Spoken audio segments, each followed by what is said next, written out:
பகவத் mission சார்பாக திரு Kailasam sir அவர்களை வரவேற்கிறோம். திரு கைலாசம் சார் அவர்கள் மனோலய நாசம் அப்படிங்கிற தலைப்பில் நம்மளுக்கு இப்போ கிளாஸ் எடுக்க போகிறாங்க. ஸோ ஐயாவை வரவேற்று வகுப்புக்குள்ள போகலாம். அனைவரும் சார்பாகவும் கைலாசம் சாருக்கு வணக்கத்தை தெரிவித்துக் கொள்கிறோம். வணக்கம் சார். வணக்கம், அனைவருக்கும் வணக்கம். மனோகரன் சார் வருவாரா? நான் ஆரம்பிச்சிடவா? சார் நீங்கள் ஸ்டார்ட் பண்ணிடலாம் சார். நீங்கள் அப்படியே ஸ்டார்ட் பண்ணிடலாம் சார். Okay okay. இல்லை, யாரோ கேள்வி கேட்கணும்னு சொன்னவர் மனோகரன் சார்கிட்ட கேட்கணும்னு நினைச்சாரா, ஜீவமணி சார்கிட்ட கேட்கணும்னு நினைச்சாரா? யாரோ கேள்வி சார், நீங்க யாருகிட்ட வேணா கேட்கலாங்க சார். ஒரே பொழுது தான் வரப்போகுது. நீங்க யார்கிட்ட கேக்குறேங்க சார். சார், இப்போ ஒருத்தர் நம்பிக்கை துரோகம் பண்ணியிருக்காங்க. அதாவது வேலை செய்யலாம் அப்படின்னு சொல்லிட்டு அவர் பிஸ்னஸ்ல பண்ணலான்ட்டு நான் ஆல்ரெடி அவருக்கு என் ஒய்ஃபை வேலைக்காக அனுப்பிச்சிருந்தேன். அது என்னடான்னு பார்த்தா நம்பிக்கை துரோகம் மாதிரி ஆயிப்போச்சு. ஒய்ஃப் அவங்கள விட்டு வர மாதிரி இல்ல, மனசு ரொம்ப கொந்தளிச்சு போயிருச்சுங்க சார். இது எப்படி நான் மீண்டு வர்றதுன்னு எனக்கு தெரியல, கொஞ்சம் சொல்லுங்க சார். அதாவது இந்த மாதிரி சூழ்நிலையில மனசு பாதிக்கப்படுறது, வருத்தப்படுறது கண்டிப்பா மிக வருத்தமான நிகழ்ச்சியா தான் அது இருக்கும். ரெண்டு விஷயம். ஒண்ணு, இந்த நிகழ்ச்சினால உங்களுக்குள்ள நடக்கிற மன வருத்தம். ரெண்டாவது, வெளியில் நடந்த நிகழ்ச்சி. சரி, வெளியில நடந்த நிகழ்ச்சியை சரி பண்றது உங்க கையில இருந்தா உங்களால முடிஞ்சதை செஞ்சு அதை சரி பண்ண முயற்சி பண்ணலாம். முடியிற விஷயத்துக்கு ஏதாவது செய்ய வேண்டி இருந்தா அது வெளியில இருக்கு. சரி, உங்க மனைவி அல்லது இன்னொரு இடத்துல வேலைக்கு போன இடத்துல சம்பந்தப்பட்ட நபர்கிட்ட இருக்கு. அது உங்களால முடியலாம். என்னங்க? புண்ணிய பலம் ஜாஸ்தியா இருக்கிறதுனால அவங்க எதுவும் பண்ண முடியல. புண்ணிய பலம் யாருக்கு இருக்கு? அவருக்கு அன்னதானம் பண்ணிட்டு இருக்காங்க.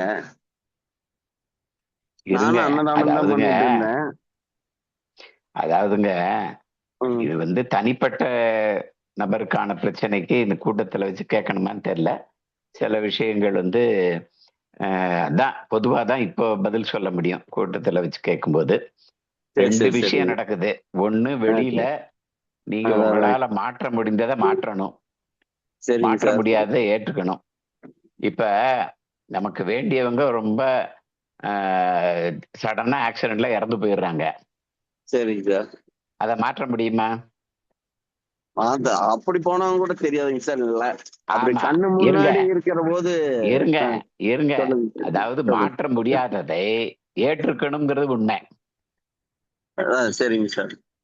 இன்னொன்னு, மாற்றக்கூடியதை மாற்றுவதற்கு முயற்சி பண்ணணும். அது எப்படின்னு தெரியலையா சார்? ஆமா, அது அது சூழ்நிலையை பொறுத்து நீங்க தான் முடிவு பண்ண வேண்டியிருக்கும். வெளியில இருந்து நம்ம ஜட்ஜ்மெண்ட் வேலை இல்லை இல்லையா? நீ தீர்ப்பு சொல்லி மாத்த முடியாது. அது மனசு சம்பந்தப்பட்ட வேலை. சட்டப்படி இது ரைட்டு தப்புன்னு சொல்ல முடியாது. இன்னொன்னு உங்க மனசுல இருக்கிறதே சரியான எண்ணமா தப்பான எண்ணமான்னு பார்க்கணும். ஏன்னா நிறைய பேர் சந்தேகத்துல மாட்டிக்கிட்டு இதுல இந்த மாதிரி பிரச்சனையை பெருசாக்கிறவங்களும் இருக்காங்க, உண்மையா இருக்கிறத பெருசாக்குறவங்களும் இருக்காங்க. அவங்க போனது பற்றிய மனதில் ஏற்படுற பாதிப்பை என்ன செய்யணும்?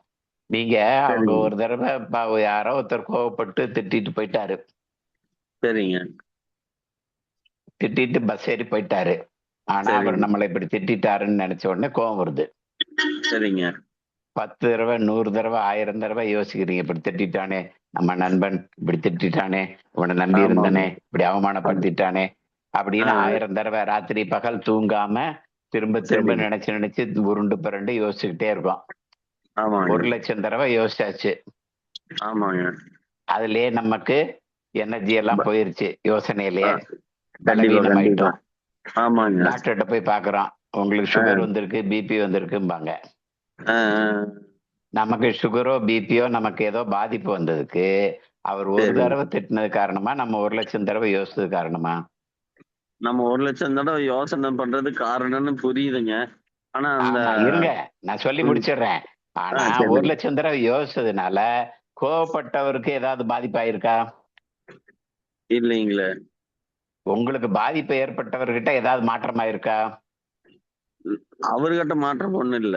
நமக்கு தான் ஆமா. கொஞ்சம் அப்ப நீங்க யார் மேல கோவப்பட்டாலும், வருத்தப்பட்டாலும், பயப்பட்டாலும், யார பத்தி பயப்பட்டாலும் பாதிப்பு எங்க வருதுன்னா உங்களுக்கு. கண்டிப்பாங்க.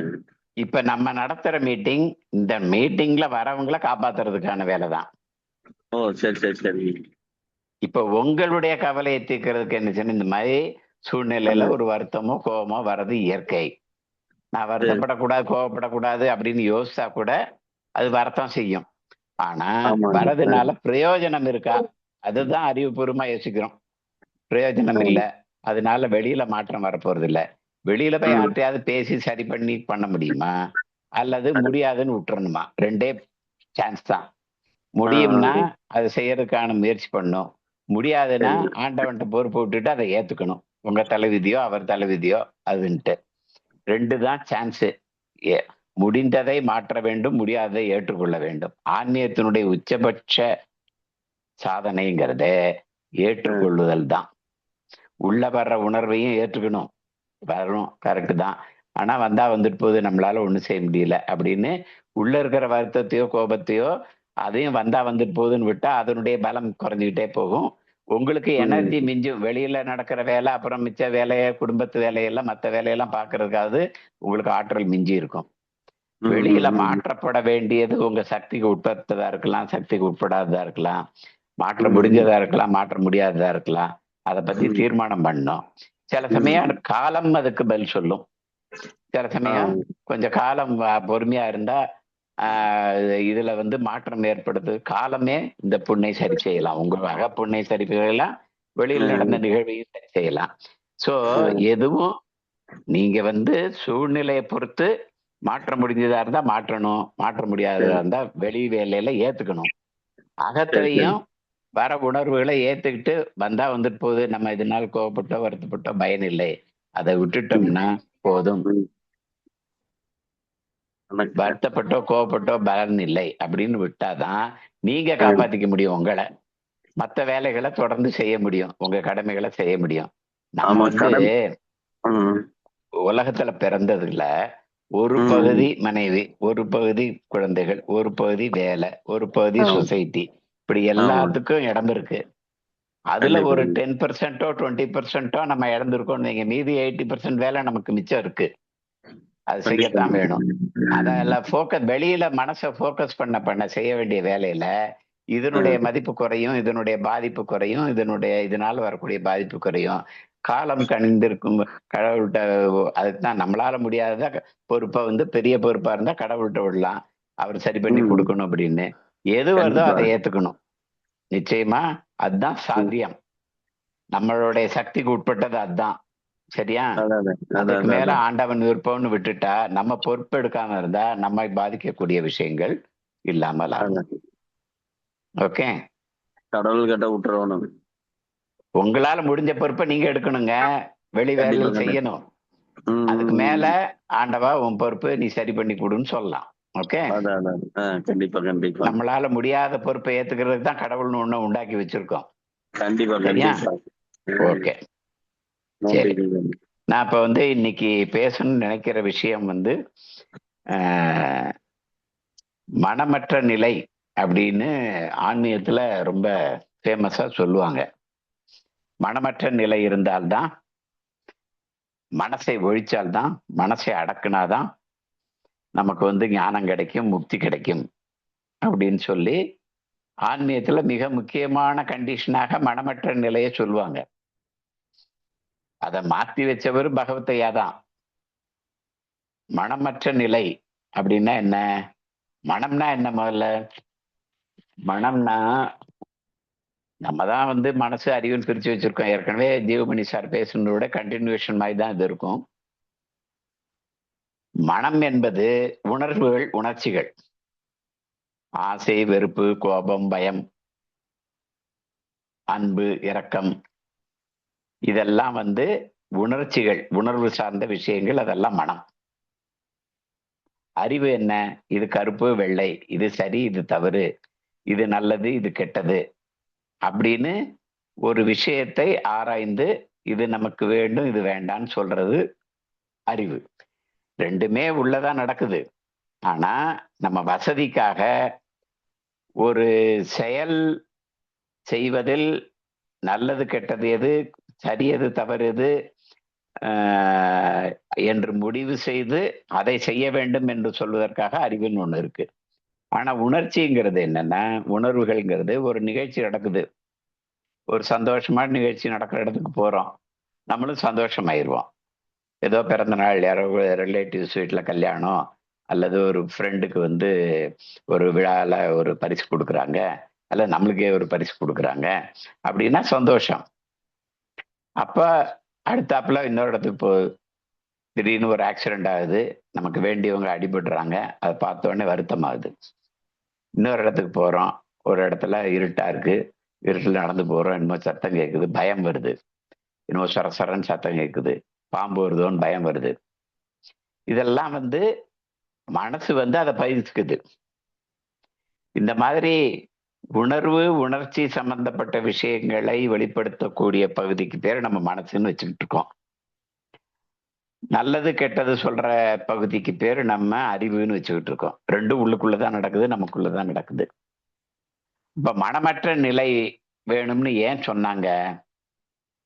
ஏன் ஆன்மீகத்துல அதை பெருசா சொன்னாங்க?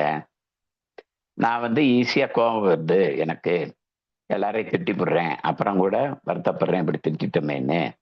எனக்கு எதை பார்த்தாலும் பயம் வருது, எனக்கு எதை பார்த்தாலும் டென்ஷன் ஆகுது, எனக்கு எதை பார்த்தாலும் ஆசையா வருது. சாப்பிடணும்னா ஆசை, அதை பார்த்தா ஆசை, இதை பார்த்தா ஆசை, கார் வாங்கணும்னு ஆசை, ஆனா சக்தி இல்லை, வெறும் ஆசைதான் இருக்கு. அவனை பார்த்தாலே கோபமா வருது, வெட்டணும் தோணுது, குத்தணும் தோணுது. இதெல்லாம் மனசு சம்பந்தப்பட்ட விஷயம். அப்ப நான் கோவப்பட்டா வருத்தப்பட்டா பயந்துகிட்டே இருந்தா நான் உலகத்துல ஜெயிக்க முடியல. அதனால நான் கோவப்படாதவனா இருக்கணும், வருத்தப்படாதவனா இருக்கணும், தைரியசாலியா இருக்கணும். அதனால இந்த கெட்ட எண்ணங்கள்லாம் எனக்கு வரக்கூடாது அப்படின்னு. ஆன்மீகத்துக்குள்ள வந்த உடனே நீ இந்த கெட்ட எண்ணங்கள்லாம் வச்சிருந்தேன்னா எப்படி கடவுளுடைய அருள் கிடைக்காது, உனக்கு மோட்ச முக்தி எல்லாம் கிடைக்காது. நீ நல்லவனா இருக்கணும். நல்லவனா இருக்கணும்னா என்ன? நீ கெட்ட எண்ணமெல்லாம் இல்லாம இருக்கணும், கோவப்படாம இருக்கணும், வருத்தப்படாம இருக்கணும், பயப்படாம இருக்கணும் அப்படின்னு. அதனால நீ மனதை அடக்க வேண்டும், ஒடுக்க வேண்டும். வெளியில நீ ஆசைப்பட்டேன்னா அது கிடைக்கலைன்னா உனக்கு கோபம் வரும், வருத்தம் வரும். அதனால ஆசையப்படாத, ஆசைப்படுற மனசை அடக்கு. வெளியில ஏதா பார்த்தா பிடிக்காத நிகழ்ச்சி நடந்துச்சுன்னா உனக்கு கோபம் வரும், ஆனா கோவப்படுறத அடக்கு. நீ கோவப்பட்டு இருந்தேன்னா நல்லவனா இருக்க முடியாது. இப்படி ஆன்மீகத்துல கெடுபிடி கொண்டு வந்தாங்க. ஆனா ஏன் ஒருத்தர் ஒரு நிகழ்ச்சியில சூழ்நிலையில கோவப்படுறாரு, ஏன் ஒருத்தர் வருத்தப்படுறாரு, ஏன் ஒருத்தர் பயப்படுறாரு அப்படின்னா அவங்க ஏற்கனவே சேர்த்து வச்ச பதிவுகள், படிப்பினைகள், கத்துக்கிட்ட பாடங்கள் தான் அவங்களுக்கு சில வழிகாட்டுதல்களை கொடுக்குது. அவங்களுடைய செயல்பாடுகளை, சிந்தனையை கட்டுப்படுத்துது. அவர்களுடைய ஒரு நடைமுறை வாழ்க்கையில தினம் நடக்கிற அவங்களுடைய பிஹேவியரை, அதாவது அவங்களுடைய நடத்தையை மாற்றி வைக்குது. அவங்க ஒவ்வொரு விஷயத்தையும் பார்க்கறதுக்கு ஒரு கலர் கண்ணாடி போட்டுருது. எப்படி அப்படின்னா, ஏற்கனவே ஒரு நிகழ்ச்சி நடக்குதுன்னா, ஒரு ஸ்ட்ராங்கான நிகழ்ச்சி, வலுவான நிகழ்ச்சி ஒன்று நடக்குதுன்னா அதுல இருந்து ஒரு பாடம் கத்துக்குது, அது மனசுல பதிச்சுக்குது. அது ரெண்டு விதமா நடக்குது. ஒண்ணு உணர்ச்சி சம்பந்தமா, இன்னொரு அறிவு சம்பந்தமா. ரெண்டு நிகழ்ச்சி பதிவாகுது. அதாவது ஒருத்தர் ஒரு ஆக்சிடென்ட்டை பார்த்துட்டாரு. ஒரு பைக்ல போற பையன் நேரா போயிட்டு இருக்கும்போது திடீர்னு திருப்பும்போது ஒரு ஓவர்டேக் பண்ணிட்டு போறான். அப்ப பயங்கர ஸ்பீடா போறான். ஏத்தாப்புல வந்த லாரி அடிச்சிருது. இது பின்னாடி கார்லயோ பஸ்லயோ போயிட்டு இருக்கிற ஒரு அம்மாவோ ஒரு ஐயாவோ பார்த்துட்டு போறாங்க. அவன் போய் ஆக்சிடென்ட் ஆகிறத பார்த்த உடனே மனசுல ஐயோ பாவம், சே இப்படி ஆயிப்போச்சு அந்த பையனுக்கு அப்படின்னு ஒரு ஐயோ பாவம், ஒரு இரக்கம், ஒரு வருத்தம் ஏற்படுது. ஆனா இன்னமே யாரும் இப்படி ஓவர்டேக் பண்ணி இவ்வளவு ஸ்பீடா பைக்ல போகக்கூடாது அப்படிங்கிறது அறிவுல ஒரு புரிதல் வருது. ரெண்டும் உள்ள நிக்குது. இவர் பையன் பைக் எடுத்துட்டு வெளியே போறான். போகும்போது வீட்டுக்காரர் பைக் எடுத்து, ஏங்க நிதானமா போங்க, பார்த்து போங்க அப்படின்னு அறிவுபூர்வமா சொல்லிடுறாங்க. ஆனா அந்த காட்சி, ஆக்சிடென்ட் காட்சி அவங்களுக்கு முன்னால வருது. அவர் போயிட்டு 1 மணி நேரத்துல வரல, 2 மணி நேரத்துல வரல, அல்லது ஆபீஸ் முடிஞ்சு 5 மணிக்கு முடிஞ்சியா 5:30க்கு 6க்கு வரலைன்னா, ஐயோ ஏதாவது ஆக்சிடென்ட் ஆயிருக்குமோ, அப்படி ஆயிருக்குமோ, இப்படி ஆயிருக்குமோ, இருப்பாரா போயிடுவாரா, ஆண்டவா என் வீட்டுக்காரரை காப்பாத்து, என் பிள்ளையை காப்பாத்துன்னு ஆரம்பிச்சிடுவாங்க. அப்ப ஏற்கனவே ஒரு நிகழ்ச்சி நடக்கும்போது அதுல உணர்வுகள், பதிவுகள் உண்டாகுது. அது அறிவாகவும் பதிவாகுது, மனமாகவும் பதிவாகுது. மனம் என்பதே பழைய நினைவுகளின் பதிவு தான். அறிவும் அப்படிதான். அறிவை நம்ம புத்தகத்துல படிச்சு சேர்த்துருக்கலாம், வாத்தியார் சொல்லி கொடுத்ததா இருக்கலாம், ஒரு நிகழ்ச்சியில இருந்து பாடம் படிச்சுக்கிட்டதா இருக்கலாம். எல்லாமே சேர்ந்து மனமாகவும் அறிவாகவும் இருக்கு. நம்ம இப்படி ஒரு விஷயம், ஒரு ஃப்ரெண்டு கடன் வாங்கிட்டு போனாரு. அவர் 3 மாசத்துல தரேன்னாரு. தங்கச்சி கல்யாணம்னாரு, கொடுத்தோம். 6 மாசம் ஆச்சு, 1 வருஷம் ஆச்சு, 2 வருஷம் ஆச்சு. எப்ப போய் கேட்டாலும் தரேன்றாரு, தரமாட்டேங்கிறாரு. கோபம் வருது. எங்க வீட்டுல ஒரு பிரச்சனை, அதுக்கு செலவுக்கு வேணும், அர்ஜென்ட்டா வேணும்னு கேட்டாலும் இல்லைன்றாரு. அவரை பார்த்தாலே கோபம் வருது, வெறுப்பு வருது. இன்னமே ஒரு பயலுக்கு கடன் கொடுக்க, எல்லா பயலும் மோசடிக்காரங்கன்னு ஒரு பதிவாகுது. இப்ப யாராவது ஃப்ரெண்டு காசு கேட்டா, அதனால நான் யாரும் கொடுக்கறது இல்லை, வச்சுட்டேன். எல்லாம் ஏமாத்து பேர் வழி. ஒரு ஃப்ரெண்டு ஏமாத்துனதுனால அவன் சூழ்நிலை என்னவோ தெரியாது, மீதி 99 ஃப்ரெண்ட்ஸும் மோசமான ஆள்னு நம்ம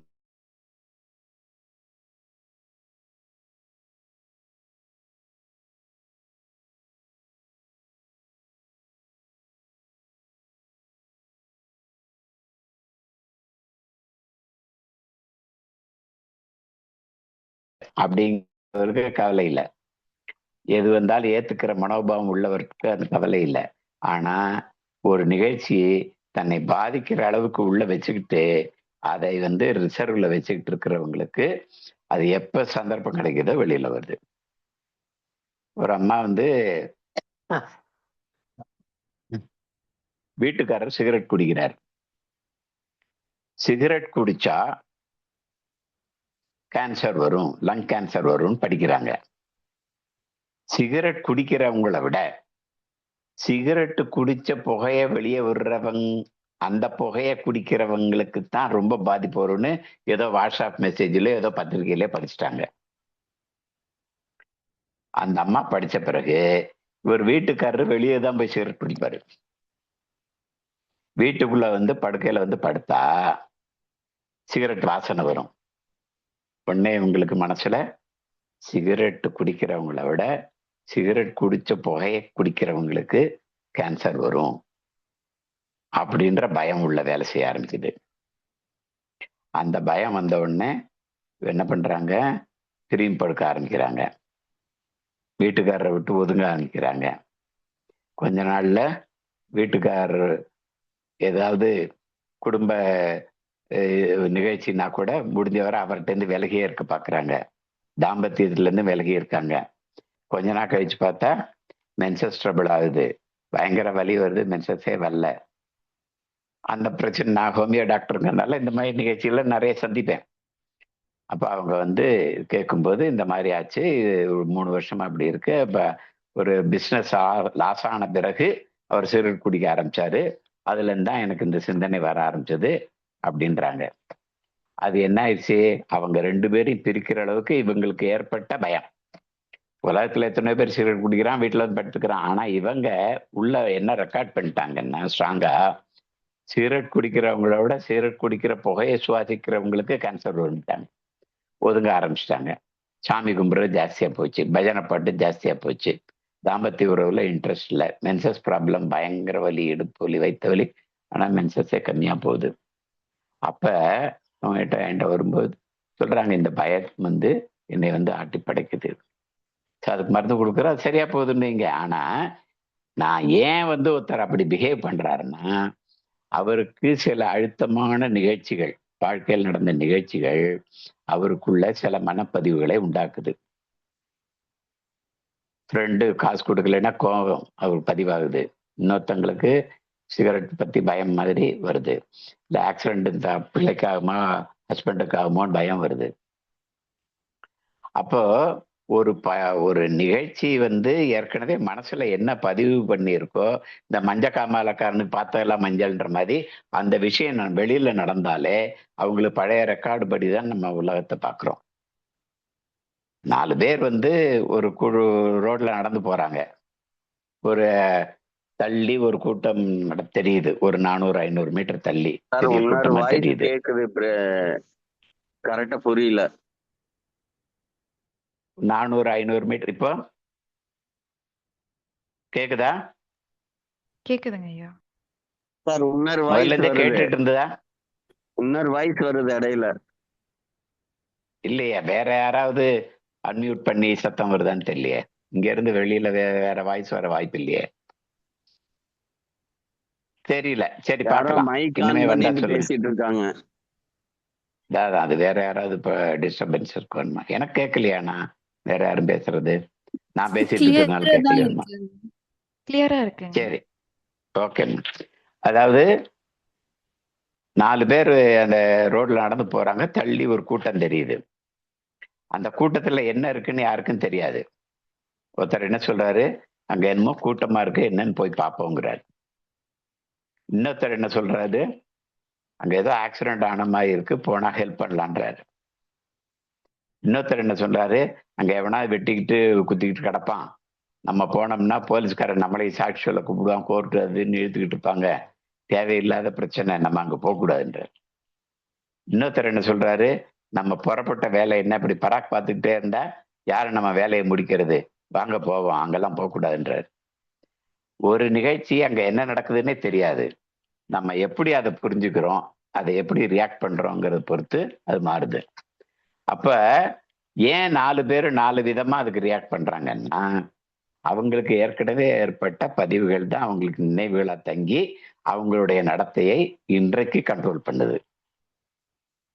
அப்ப நான் கோவப்படுறவனா இருக்கிறதுக்கு காரணம், ஏற்கனவே எனக்குள்ள நான் கோவப்படுற மாதிரி பல நிகழ்ச்சிகள் நடந்து நான் ஒரு பதிவு பண்ணி வச்சிருக்கேன். யார் அந்த மாதிரி விஷயம், சின்ன விஷயம் பண்ணாலும் எனக்கு கோவம் வருது. ஒரு சின்ன விஷயம் நடந்தாலும் எனக்கு பயம் வருது. சின்ன விஷயம் நடந்தாலும் எனக்கு வெறுப்பு வருது. அப்ப நான் மற்றவங்கள அது தகுந்த மாதிரி மாத்த நினைக்கிறேன். கோவப்படுறேன், வருத்தப்படுறேன், பயப்படுறேன். அப்ப இந்த மாதிரி கோவப்படுறவனா, வருத்தப்படுறவனா, பயப்படுறவனா இருக்கிறது எனக்கு பிடிக்கல. அப்ப நான் என் மனசை மாத்தணும் அப்படின்னு நான் நினைக்கிறேன். மனசை மாத்தணும்னா என்ன செய்யணும்? நம்ம வெளியில ஏதாவது சக்சஸ்ஃபுல்லா பண்ணணும், பிஸ்னஸ் சக்சஸ்ஃபுல்லா பண்ணணும், படிப்பை நல்லா கம்ப்ளீட் பண்ணணும், ஒரு தொழிலை நல்லா பண்ணணும், அல்லது ஒரு வேலையில நல்ல திறமைசாலியாகி ப்ரொமோஷன் வாங்கி மேலே போய் நிறைய சம்பாதிக்கணும் அப்படின்னு என்ன நினைச்சாலும் நல்லா அறிவுபூர்வமா வேலை செஞ்சு, திறமையா வேலை செஞ்சு சக்சஸ் ஆகணும். அப்ப அறிவை உபயோகப்படுத்துவோம். அதே மாதிரி நீ மனதை அறிவால் கட்டுப்படுத்து அப்படின்னு சொல்லி வச்சிட்டாங்க. அறிவை கொண்டு எது சரி, எது தப்பு, கோவப்படுறது தப்பு, வருத்தப்படுறது தப்பு, பயப்படுறது தப்பு அப்படின்னு அறிவை கொண்டு நீ மனதை கட்டுப்படுத்துன்னு ஆன்மீகவாதிகள் பல ஆண்டு காலமா சொல்லி வச்சிட்டாங்க. ஆனால் அறிவை கொண்டு மனசை கட்டுப்படுத்த முடியுமா, முடியாதா? இப்ப மனம் என்பதே பழைய நினைவுகளின் பதிவுன்னு. அது எப்ப தெரியும் நமக்கு? ஏதாவது ஒரு நிகழ்ச்சி நடக்குது, ஒரு ஆக்சிடென்ட் பார்த்த உடனே, பாருங்க போன வாரம் அப்படித்தாங்க, அங்க ஒரு பஸ்ல போயிட்டு இருந்தாங்க, அங்க ஒரு ஆக்சிடென்ட் பார்த்தாங்க, இப்படிதாங்க கண்மூடித்தனமா அவன் பார்த்த ஆக்சிடென்ட் எல்லாம் சொல்லுவான். அவன் கேட்ட ஏமாத்து வேலையெல்லாம் சொல்லுவான். அவன் பார்த்த கோவப்பட்ட விஷயம் எல்லாம் சொல்லுவான். ஏன்னா அந்த மாதிரி ஒரு நிகழ்ச்சி ஒரு நடந்த உடனே நமக்கு என்ன செய்யுது, மனம் பழைய இடத்து ரிசர்வ்ல இருந்து எடுத்து கொண்டு கொடுக்குது. அந்த மாதிரி நிகழ்ச்சி வந்த உடனே தான் நமக்குள்ள என்ன மாதிரி உணர்வு இருக்குங்கிறதே வெளியில் தெரியுது. உள் மனதுல இருக்குது, வெளி மனதுக்கு வருது, உணர் மனதுக்கு வருது. நமக்குள்ள இருக்கிற நம்மளை பாதிக்கிற விஷயம். ஒருத்தருக்கு ஒரு விஷயம் பாதிக்கலாம், இன்னொருத்தருக்கு பாதிக்காம கூட இருக்கலாம். நம்மளை பாதிக்கிற விஷயம் நடந்த உடனே அது வந்து உடனே உடற்மனத்துக்கு வெளியில வருது. கோபமாவோ வருத்தமாவோ பயமாவோ வருது. வந்த அப்புறம்தான் நமக்கு தெரியுது நம்ம இப்படி கோவப்பட்டோம், நமக்கு கோபம் வருது, வருத்தம் வருதுன்னு. கோபம் வந்தா கூட நம்ம வந்து வெளியில காமிக்க முடிஞ்சா காமிப்போம். மேனேஜர் யாராவது திட்டா பேசாம இருப்போம், மாமியார் யாராவது திட்டினா பேசாம இருப்போம். வெளி காட்டணுமா இல்லையான்னு அறிவுபூர்வமா தான் முடிவு பண்ணுவோம்னு வைங்க. ஆனா வெளியில வர்றது மட்டும்தான் நமக்கு தெரியுது. சரி, உள்ள என்னெல்லாம் சேர்த்து வச்சிருக்கோம் அப்படின்னு தெரியுமான்னு இறங்கி பார்த்தா தெரிய மாட்டேங்குது.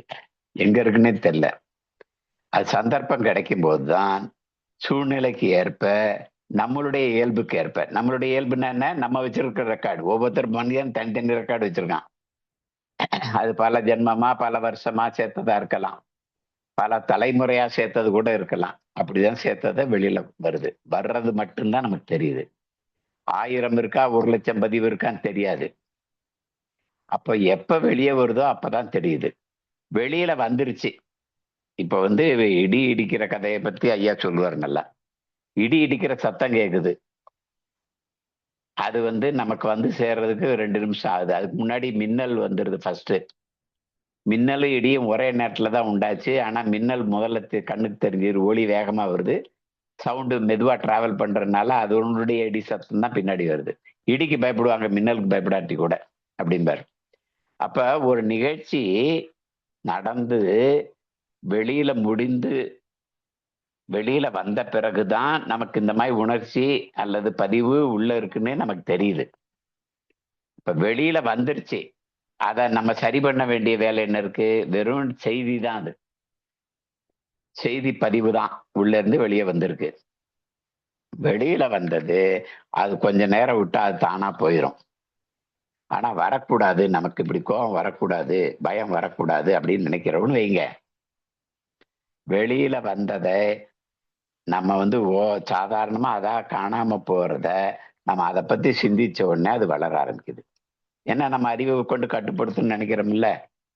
எல்லாம் நிழல் வடிவமா வெறும் போட்டோ மாதிரி கட்டுரை மாதிரி எழுதினதெல்லாம் உள்ள இருக்கு. நம்ம அறிவை கொண்டு அதை மாத்த நினைச்சோம்னா அது அங்க மாத்துறதுக்கு ஒண்ணும் இல்லை, போய் மாத்தவே முடியாது. வெறும் நிழல் வடிவம் தான். நிழலை எதிர்த்து நம்ம போராடுற மாதிரி ஆகும். அப்ப என்ன செய்யறது? அந்த மாதிரி உணர்வுகள் வருது, அந்த சூழ்நிலைக்கு ஏற்ப வருது, இயற்கை தான். அது என்ன செய்யுது? உள்ள இருந்து சான்ஸ் கிடைக்கும்போது வெளியில வருது. நம்ம வந்து அதை எதிர்க்க அறிவை கொண்டு எதிர்க்க நம்மளுடைய எனர்ஜி, நம்மளுடைய ஆற்றல் அதுக்கு போகுது. நம்ம எதை பத்தி சிந்திக்கிறோமோ அதுக்கு ஆற்றல் போகும். இப்ப நம்ம சொன்னோம், அறிவுபூர்வமா வெளியில ஏதாவது ரொம்ப சிந்தனை செஞ்சா நம்ம அதுல சக்சஸ் ஆகலாம். அப்ப அறிவு கொண்டு எதை பற்றி சிந்திக்கிறோமோ அதுக்கு நம்ம ஆற்றல் எல்லாம் போகுது. அதை வந்து நல்லா அறிவை வளர்த்துக்கிறோம், அனுபவத்தை வளர்த்துக்கிறோம், அதனால சக்சஸ் ஆகிட்டே போறோம். அறிவை கொண்டு நம்ம எதை வந்து சிந்திக்கிறோமோ அது வளரும். வேணும்னு நினைச்சாலும் வளரும், வேண்டாம் நினைச்சாலும் வளரும். அறிவை கொண்டு சிந்திக்கிறது. அறிவை கொண்டு மனசை சரி பண்ணணும்னு நினைச்சு ஒரு விஷயத்த, கோபத்தை எதிர்க்கிறோம், வருத்தத்தை எதிர்க்கிறோம்னா அறிவை கொண்டு அங்க சிந்திக்கிறோம். இது வேண்டாம்னு நினைக்கிறோம் அல்லது வேணும்னு நினைக்கிறோம். அறிவை கொண்டு அங்க சிந்திச்சு அது வளருது. நம்மளுடைய எனர்ஜி எல்லாம் அது சாப்பிடுது. கோபத்தை எதிர்க்கிற போராட்டம், அறிவை பயத்தை எதிர்க்கிற போராட்டம் உள்ள நடக்குது. அப்ப என்ன ஆகுது? போராட அந்த அறிவு போராட மனதின் அந்த கோபமோ வருத்தமோ வளர்ந்துகிட்டே போகுது. நம்ம எதை ஃபோக்கஸ் பண்றோமோ அதுக்கு எனர்ஜி போகுது. இப்ப ஐயா சொல்ல, ஒரு டம்ளரை எடுக்கணும் அப்படின்னு நினைச்சா கைக்கு இந்த டம்ளரை தூக்குற அளவு சக்தி போகும். ஒரு பக்கெட் எடுக்கணும்னு நினைச்சா பக்கெட் தூக்குற அளவு சக்தி கைக்கு போகும். நம்ம பெரிய அரிசி மூட்டையை எடுக்கணும், 25 கிலோ மூட்டை 50 கிலோ மூட்டைன்னா அதுக்கு தகுந்த சக்தி கைக்கு போகும். நம்ம எதுக்கு ஃபோக்கஸ் பண்றோமோ அதுக்கு எனர்ஜி போகும். மனசுலயும் அதுதான், உடம்புலயும் அதுதான். இப்போ கால் வந்து சினிமாவுக்கு போகணும்னு நினைச்சோன்னா சக்தி காலுக்கு சினிமாவுக்கு கூட்டிட்டு போகும். கோயிலுக்கு போகணும்னு நினைச்சோன்னா கோயிலுக்கு போறதுக்கு சக்தி காலுக்கு கொடுக்கும். ஸோ நம்ம எதுல ஃபோக்கஸ் பண்றோமோ அதுக்கு எனர்ஜி போகும். நம்ம வந்து கோபம், வருத்தம், பயம் இதெல்லாம் வேண்டாம்னு நினைச்சு அதுல ஃபோக்கஸ் பண்ணா அதுக்கு எனர்ஜி போகும், அது வளரும். அப்ப எதை எதிர்க்க நினைக்கிறோமோ அது வந்து வளர்ந்து பெருசாயிட்டே போகும். அப்புறம் நம்மளை போட்டு தாக்கிட்டு இருக்கும். ஒரு அம்மா வந்து இப்போ ஒரு பொண்ணை காலேஜ் அது சென்னையில படிக்குது, சேலத்துல இருந்து சென்னைக்கு போகும்போது ரயில்ல ஏத்தி விடுறதுக்காக போறாங்க. நடுவுல ஆட்டோல போகும்போது நடுவுல டிராபிக்ல மாட்டிக்கிட்டு நேரம் ஆயிட்டே இருக்கு. உங்களால ஒண்ணும் செய்ய முடியல, ரொம்ப பரபரப்பாகுது. எப்படியோ தக்கி முக்கி ஆட்டோக்காரர் கெஞ்சி எங்கேயோ சந்து பொந்தெல்லாம் போய் ஒரு வழியா ஸ்டேஷனுக்கு போய் நிக்கிறாங்க. ரயில் கிளம்புற டைம் கரெக்டா ஆகுது. ஃபர்ஸ்ட் பிளாட்ஃபார்ம்ல தான் ட்ரெயின் இருக்கு. இவங்க இறங்கி போக போக பார்த்தா ட்ரெயின் கிளம்பிடுச்சு. தடதடன்னு இந்த பொண்ணு சூட்கேஸ் போட்டு தூக்கிட்டு ஓடி போய் அந்த கதவுக்குள்ள சூட்கேஸ் போட்டு கம்பியை பிடிக்குது. கம்பியை பிடிச்சோட சட்டுன்னு கை மிஸ் ஆகுது. மிஸ் ஆன உடனே ஐயோ அப்பா நாங்க இந்த அம்மா பார்த்தோங்க. ஆனா அங்க படியில நிக்கிற வேற 2 பசங்க டபக்குன்னு கையை பிடிச்சி தூக்கி உள்ள விட்டாங்க. அது சூட்கேஸையும் எடுத்து பெட்டியை எடுத்துட்டு உள்ள போயிருச்சு. அப்புறம் ஒவ்வொரு தடவையும் அது மெட்ராஸ்க்கு போகும்போதும் வரும்போதும் ஐயோ ஒழுங்கா போவாளா, ரயில் ஏறுவாளா, பஸ்ல இருந்து விழுந்துருவாளா, கம்பி பிடிப்பாளா, தவறேறுமா அப்படின்னு உங்க மனசுக்குள்ள ஓட ஆரம்பிக்குது. இப்படி 1 வருஷம் ஆச்சு, 2 வருஷம் ஆச்சு, 3 வருஷம் ஆச்சு. ஒவ்வொரு அந்த பயம் பெருசாயிட்டே போகுது. ஐயோ அப்படி பயப்படக்கூடாது, ஆண்டவா என் பொண்ணு நல்லா இருக்கணும், நான் பயப்படாம இருக்கணும்ன்றாங்க. ஆனாலும் பயம் வளருது. அப்புறம் என்ன ஆயிடுச்சு, பையன் எங்கேயா வெளியே போனா பயம் வருது, வீட்டுக்காரர் எங்கேயா போனா பயம் வருது. அப்புறம் நெஞ்சு அடைக்குது, மூச்சு முட்டுது, தலை சுத்துது, வேத்து கூட்டுது, வியாதி ஜாஸ்தி ஆயிட்டே போகுது. அப்ப நிகழ்ச்சி நடந்து ஒரு தடவை தான். நம்ம அது வேணும்னு சொன்னாலும் வேண்டான்னு சொன்னாலும் அந்த மன உணர்வு வளருது. அப்ப என்ன செய்யணும்? நம்ம சேர்த்து வச்சது எவ்வளவுன்னு கண்டுபிடிக்க முடியாது. அதை இல்லாம ஆக்கணும்னு நினைச்சு முயற்சி பண்ணாலும் பெருசாகுது, அதை ஆதரிச்சாலும் பெருசாகுது. அப்ப என்ன செய்யணும்? பகவத்தையா அருமையான எளிமையான வழி சொன்னார். உள்ள இருந்து வெளியே வருதா, நான் வெளியே போறேங்குது. நீ வெளியே போறேங்கிறத நீ பாட்டு பேசாம இருந்தேன்னா, சும்மா இருந்தேன்னா போதும், அதான் போய் காலி ஆயிக்கும். ஒவ்வொரு தடவை சான்ஸ் கிடைக்கும் போதும் அவுட்லெட் சொல்லுவாங்க இல்லையா, பொதுவா உனக்கு கோவமோ வருத்தமோ ஏதோ இருந்ததுன்னா 4 பேர்கிட்ட பேசி தீர்த்தா அந்த மனசு ஆறுதல் அடையும். ஃப்ரெண்ட்ஸ் யாரையா இருந்தா பேசுங்க, சைக்கலாஜிக்கலா சொல்லுவாங்க, சைக்காட்ரிஸ்ட் எல்லாம் சொல்லுவாங்க. அல்லது கோயில்ல போய் பிரார்த்தனை பண்ணு, ஆண்டவா எனக்கு சரியாகணும்னு சொல்லு. அது ஒரு அவுட்லெட், ஒரு ட்ரைனேஜ் மாதிரி, கழிவு நீரை வெளியேற்றுவது மாதிரி. அல்லது கனவு மூலம் சில பேருக்கு வெளியேறும். இப்ப அதே மாதிரி வெளியே போறேன்றத நம்ம பேசாம இருந்தா அதை வெளியே போய்க்கும். நம்ம நீ வெளியே போன்னு சொல்ல தேவையில்லை. வெளியே ஐயோ எனக்கு கோபம் வருதே, பயம் வருதே, வரக்கூடாதுன்னு அடைக்கக்கூடாது. அடைச்சா என்னாகும்? வெளியே போறேங்கிறத பிடிச்சி வச்சு அடைச்சி வச்சுக்கிட்டு அப்புறம் குத்துதே கூட இதேங்கும், தேவையே இல்லாத வேலை. அப்ப வெளியே போறது போட்டுன்னு விட்டாலே எப்பப்ப சான்ஸ் கிடைக்குதோ வெளியே போகும். இப்போ தியானத்துல உட்காடுறோம்.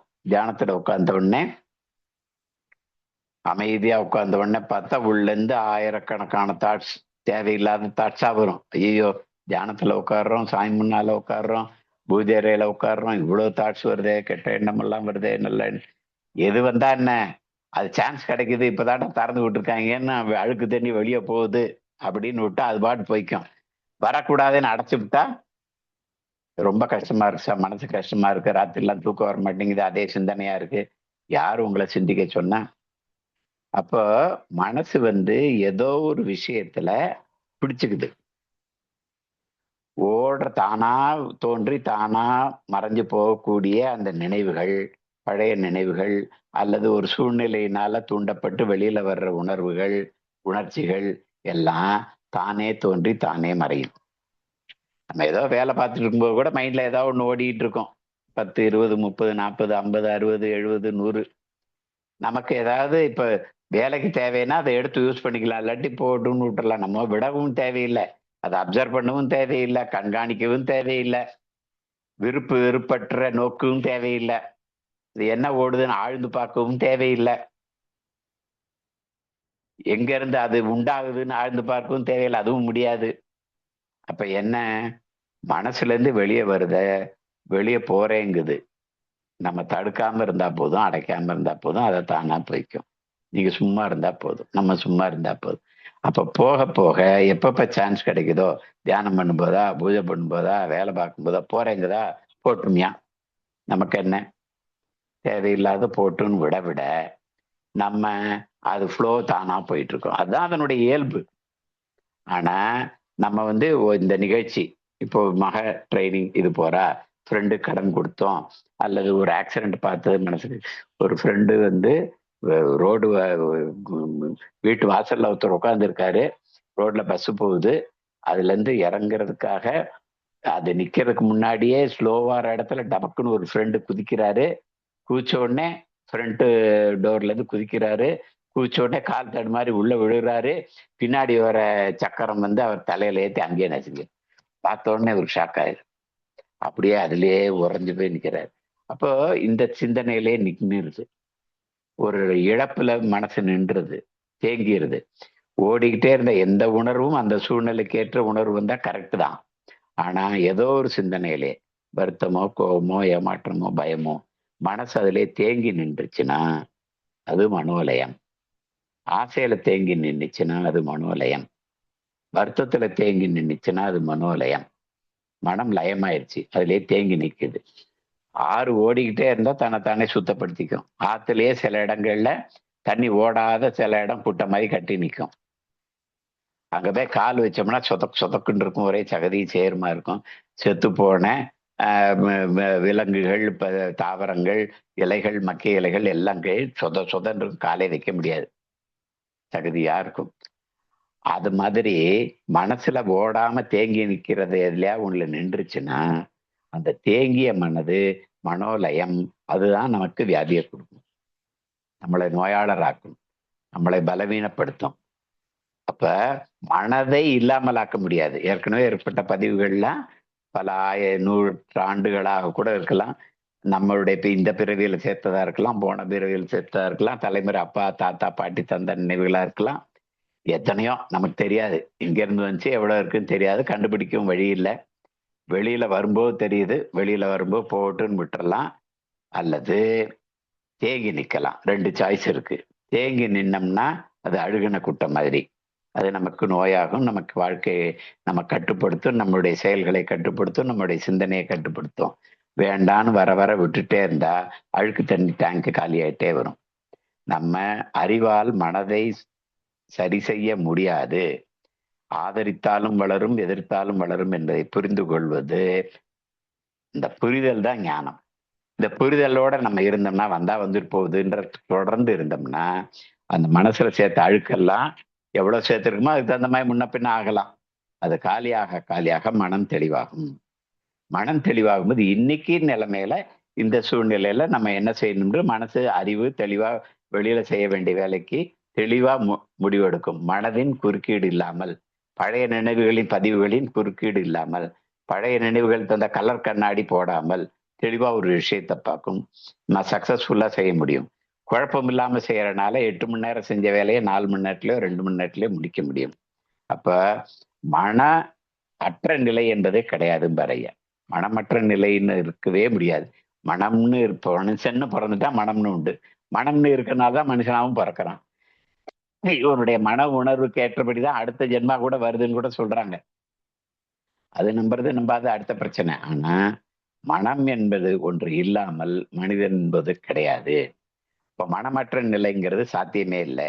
ஆனா மனசு ஏதோ ஒரு விஷயத்துல, ஒரு நிகழ்ச்சியில, அதன் அனுபவத்துல சிக்கி கொள்ளாமல் இருக்க முடியும். அதுல சிக்கிற மாதிரி வந்துச்சுன்னா அது சிந்தித்தல் பத்தி இப்ப பேசினார் ஜீவமணி. அது சிக்கிற மாதிரி வந்துச்சுன்னா அது பேர் சிந்தித்தல். வர சிந்தனை வந்தா வருது, போனா போகுதுன்னு விட்டா அது வந்து ஃப்ளோ, நீரோட்டம், பிரவாகம். அது எல்லாத்தையும் பிரவாகத்துல போய்கிட்டே தான் இருக்கும். போறது போட்டுன்னு விட்டுட்டே இருந்து மனோலயம் இல்லாமல் இருப்பது சாத்தியம். மனோலயமற்ற நிலை சாத்தியம்.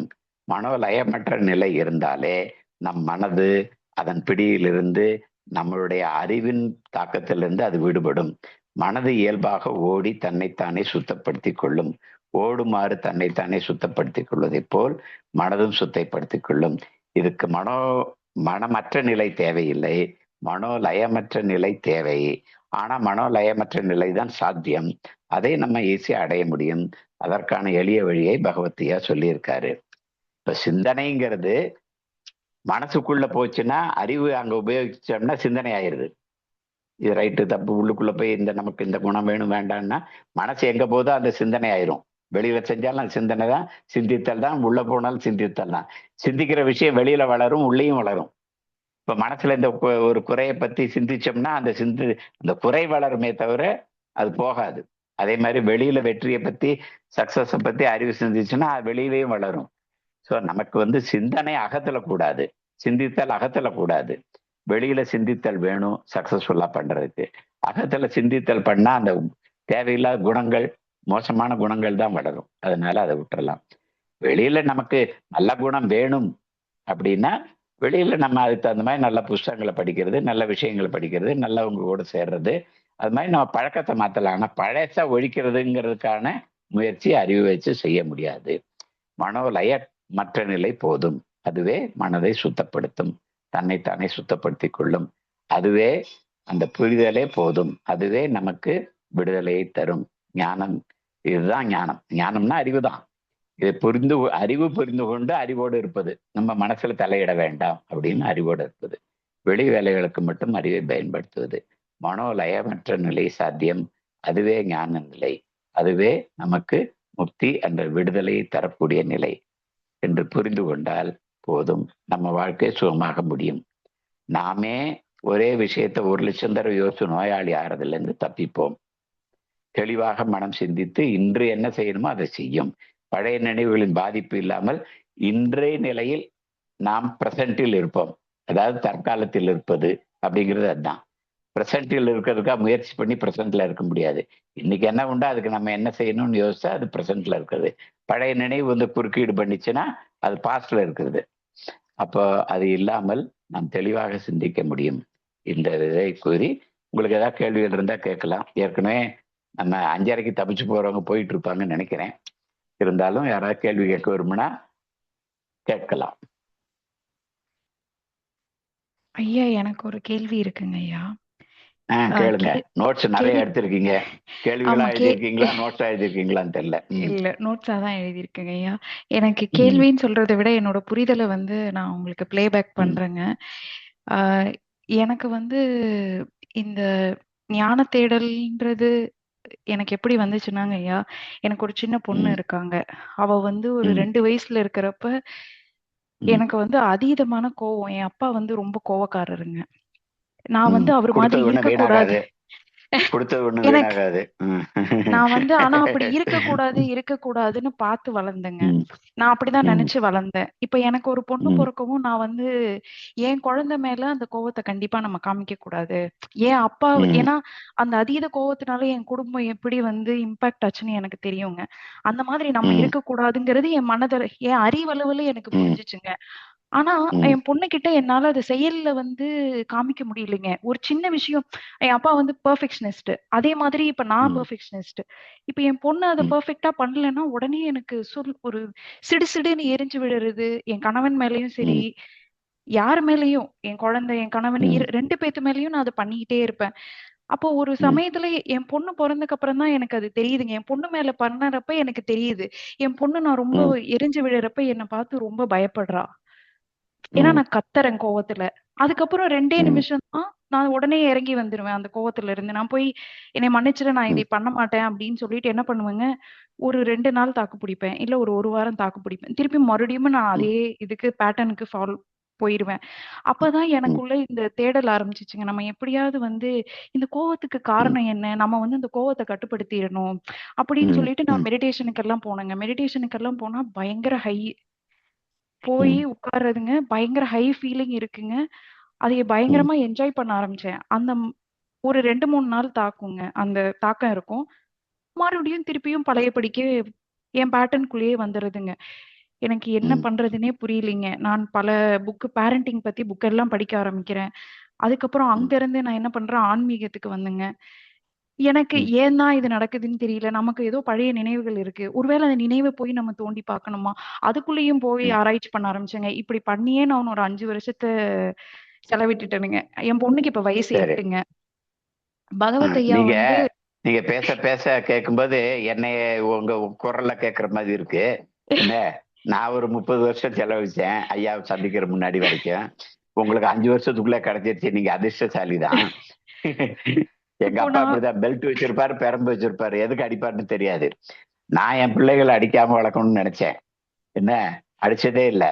என் பெரிய பையன்ட்ட ஒரு சமீபத்துல சொன்னேன், இவங்களெல்லாம் நான் அடிச்சதே இல்லை, போப்பா நீ என்ன ஒரு தடவை அடிச்ச தெரியுமான்றான்.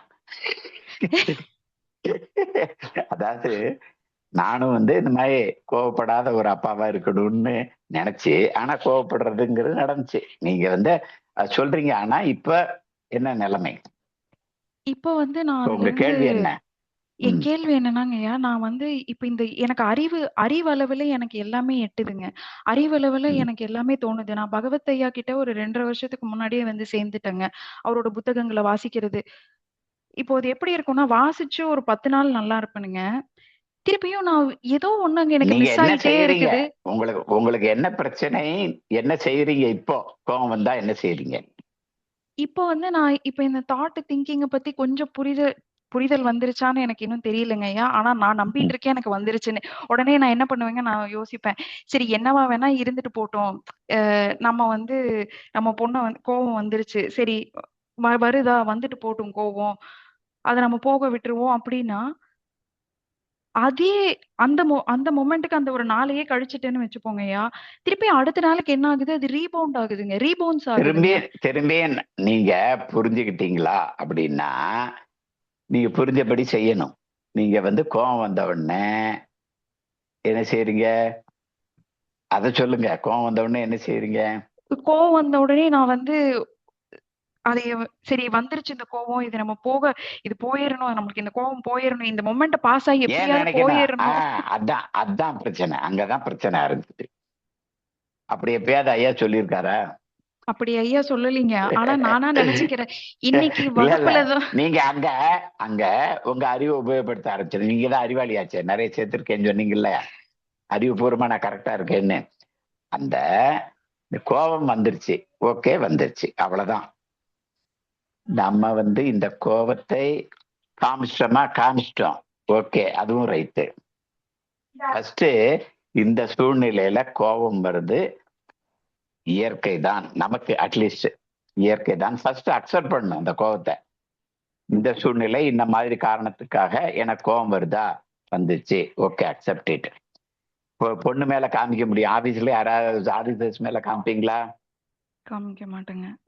வெளியில காமிக்கிறது வேற வேலை, ஆமாங்க. எனக்கு கோபம் வர்றது வேற வேலை. கரெக்ட்டுங்க. அகத்துல இருந்து வெளியே வந்த உடனே இந்த பொண்ணுகிட்ட காமிக்கணுமா வேண்டாமா, ஹஸ்பண்ட காமிக்கணுமா வேண்டாமாங்கிற அறிவுபூர்வமா முடிவு பண்ணலாம். நம்ம வெளிப்படுத்துற இடத்துல நம்ம அறிவு உபயோகப்படுத்தலாம். ஆனா எனக்கு கோபம் வந்தது ஃபர்ஸ்ட் ரைட்டு, இந்த மாதிரி நிகழ்ச்சிகள்லாம் எனக்கு பிடிக்காது, கோபம் வந்துச்சு, ஓகே. நம்ம இயல்பை ஃபர்ஸ்ட் நம்ம ஏத்துக்கிட்டு, நமக்கு இருக்கிற அது நல்லதோ கெட்டதோ, உயர்ந்ததோ தாழ்ந்ததோ எந்த வித்தியாசமும் இல்லை, அது வந்தா வந்துட்டு போகுது அப்படின்னு அதுக்கு சோதனை கொடுக்கறது. இப்ப வந்து நான் கோவப்பட்டேன் இப்படி வந்துருச்சு, ஐயோ தப்பு அப்படின்னா திரும்ப நீங்க அறிவை உபயோகப்படுத்துறீங்க, அதை கிரிட்டிசைஸ் பண்றீங்க. நீங்க ஆதரிச்சாலும் எதிர்த்தாலும் அந்த குணத்தை பத்தி ஒரு பிரயோஜனம் கிடையாது, நீங்க அறிவை உபயோகப்படுத்துறீங்கன்னு அர்த்தம். அறிவை புரியுதுங்க. உபயோகப்படுத்தி அதை ஆதரித்தோ எதிர்த்தோ அதை சரி செய்ய முடியாது. இப்ப வந்து ஒரு விஷயம் அது வெளியில வந்த பிறகு உங்களுக்கு கோவப்பட்டது தெரியுது இல்லையா? சரி. வெளியில ஆமாங்க. வந்து முடிஞ்சு போன வேலை, நீங்க கோவப்படக்கூடாது திரும்ப அறிவால போய் சொல்ற உடனே அது வரைக்கும் ஞாபகம் மறந்து போன, அது ஓடி போனதை திரும்ப உண்டாக்குறீங்கன்னு அர்த்தம். எதை பத்தி புரியுதுங்க. போக்கஸ் பண்றீங்க, தேவையில்லைன்றீங்களோ அதை திரும்ப சிந்திக்கிறீங்க. ஃபோக்கஸ் பண்ணு. அதாவது தேவையில்லாததை சிந்திக்க வேண்டியதில்லை, தேவையானதை சிந்திக்கலாம். தேவையில்லாததை சிந்திச்சீங்கன்னா அதுக்கு எனர்ஜி போகும், தேவையானதை சிந்திச்சா அதுக்கு எனர்ஜி போகும். நம்ம வந்து தேவையில்லாத சிந்திக்கிறதுலயே பல சமயம் நம்ம காலத்தையும் எனர்ஜியும் செலவிக்கிறோம். புரியுதுங்க ஐயா.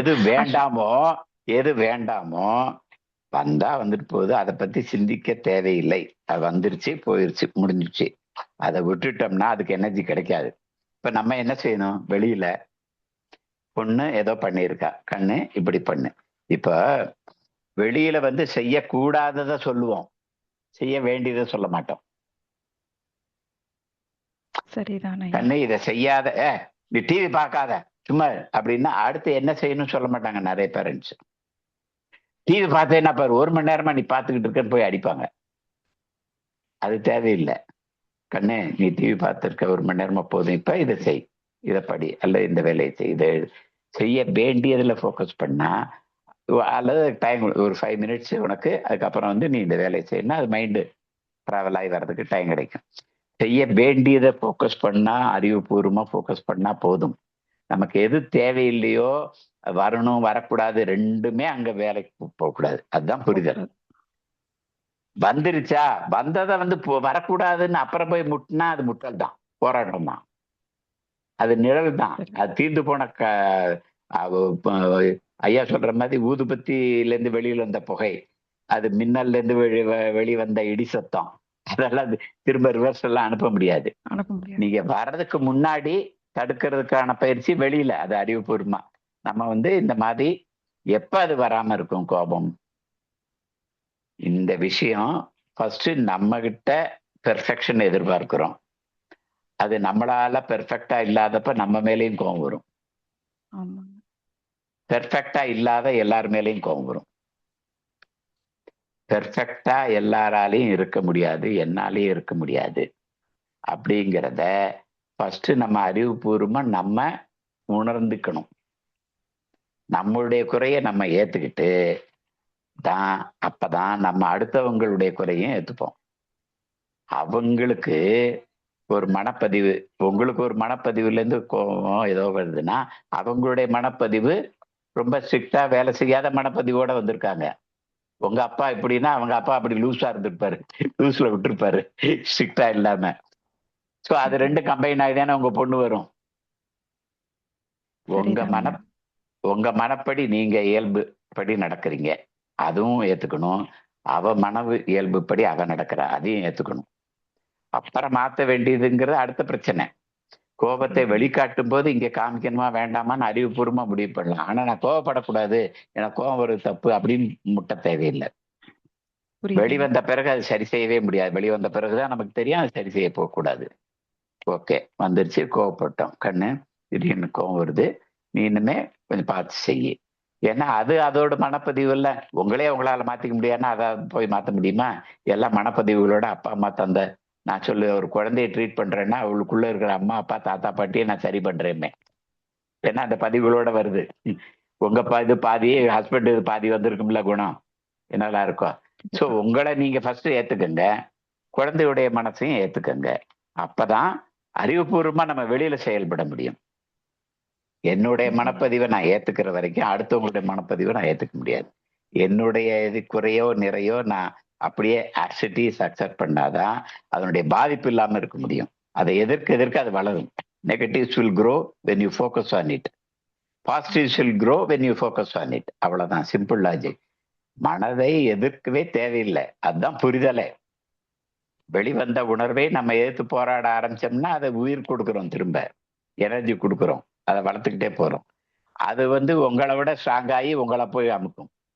உங்களை அதுல இருந்து வெளியே வர முடியாத ஒரு டிராப்பை உண்டாக்கிடும். புரியுதுங்கய்யா, ரொம்ப நன்றிங்கய்யா அந்த தெரிவு கொடுத்ததுக்கு. Okay okay. அதனால 2 வருஷம் இருக்கிறது முக்கியம் இல்ல, 2 நிமிஷம் முடிவு. அந்த புரிதல்ல தெளிவா இருக்கணும், அவ்வளவுதான். வேற யாரோ கை தூக்கி இருக்காங்க, மோகனலட்சுமி. வணக்கம்மா.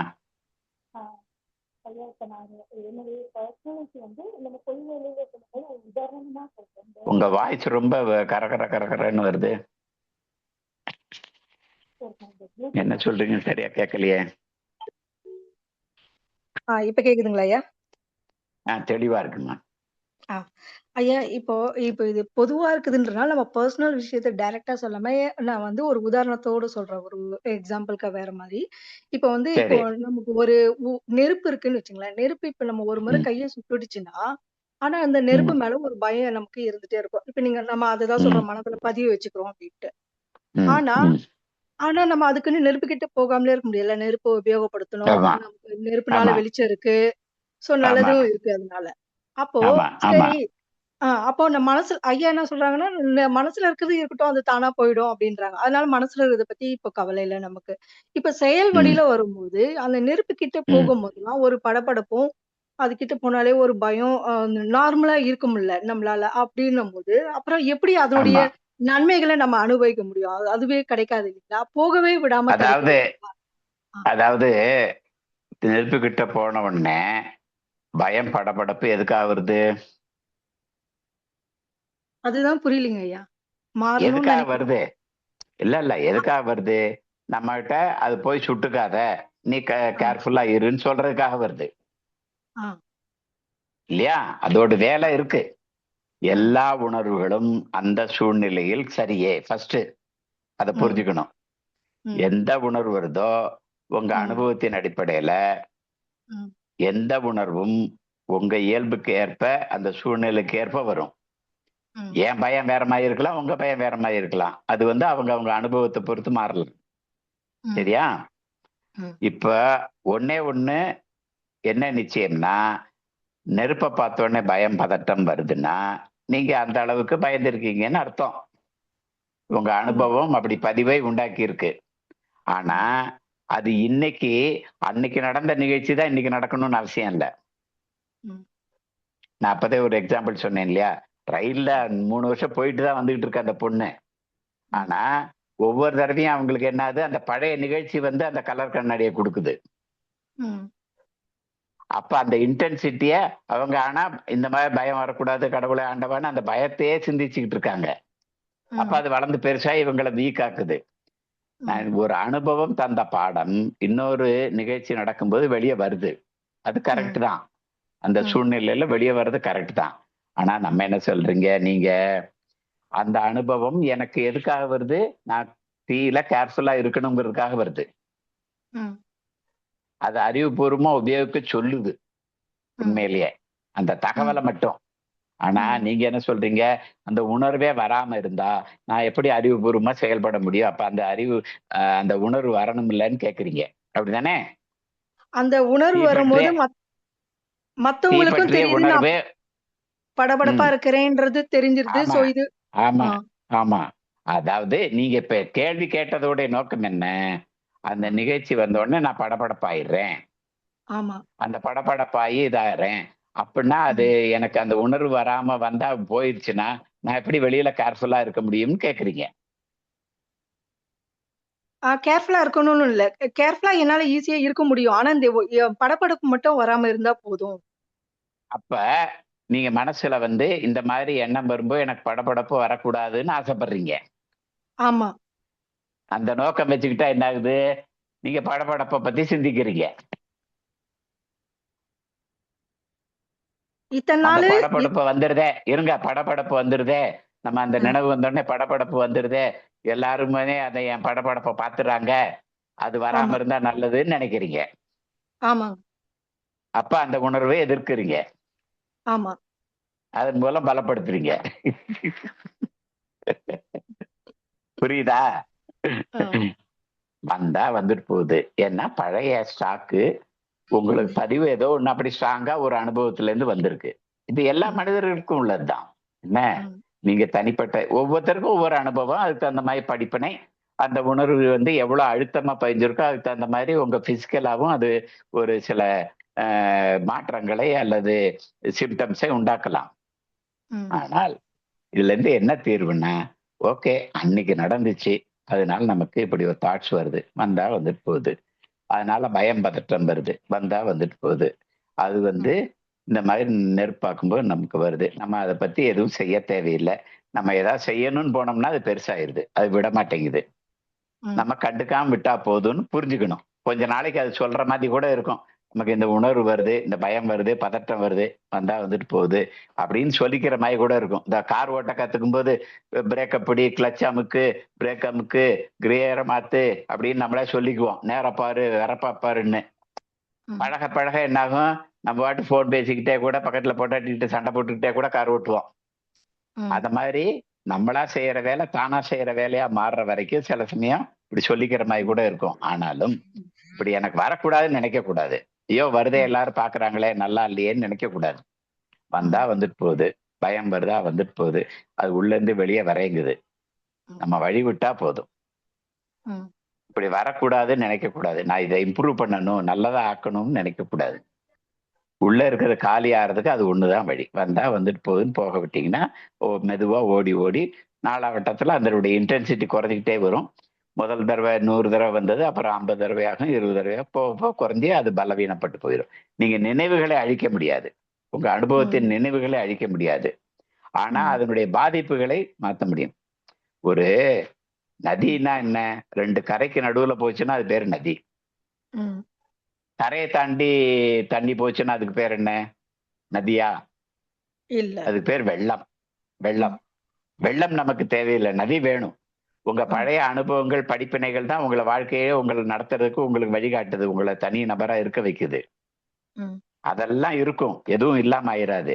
ஆனா அதனுடைய பாதிப்பா வருது பாத்தீங்களா, அதெல்லாம் இல்லாம ஆகும். அதுதான் நமக்கு தேவை வாழ்வதற்கு.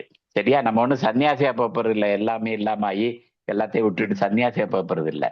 இந்த ஞானம் என்ற புரிதல் வாழ்வை சிறப்பாக வாழ்வதற்கு, நிம்மதியாக வாழ்வதற்கு, கவலை இல்லாமல் வாழ்வதற்கு.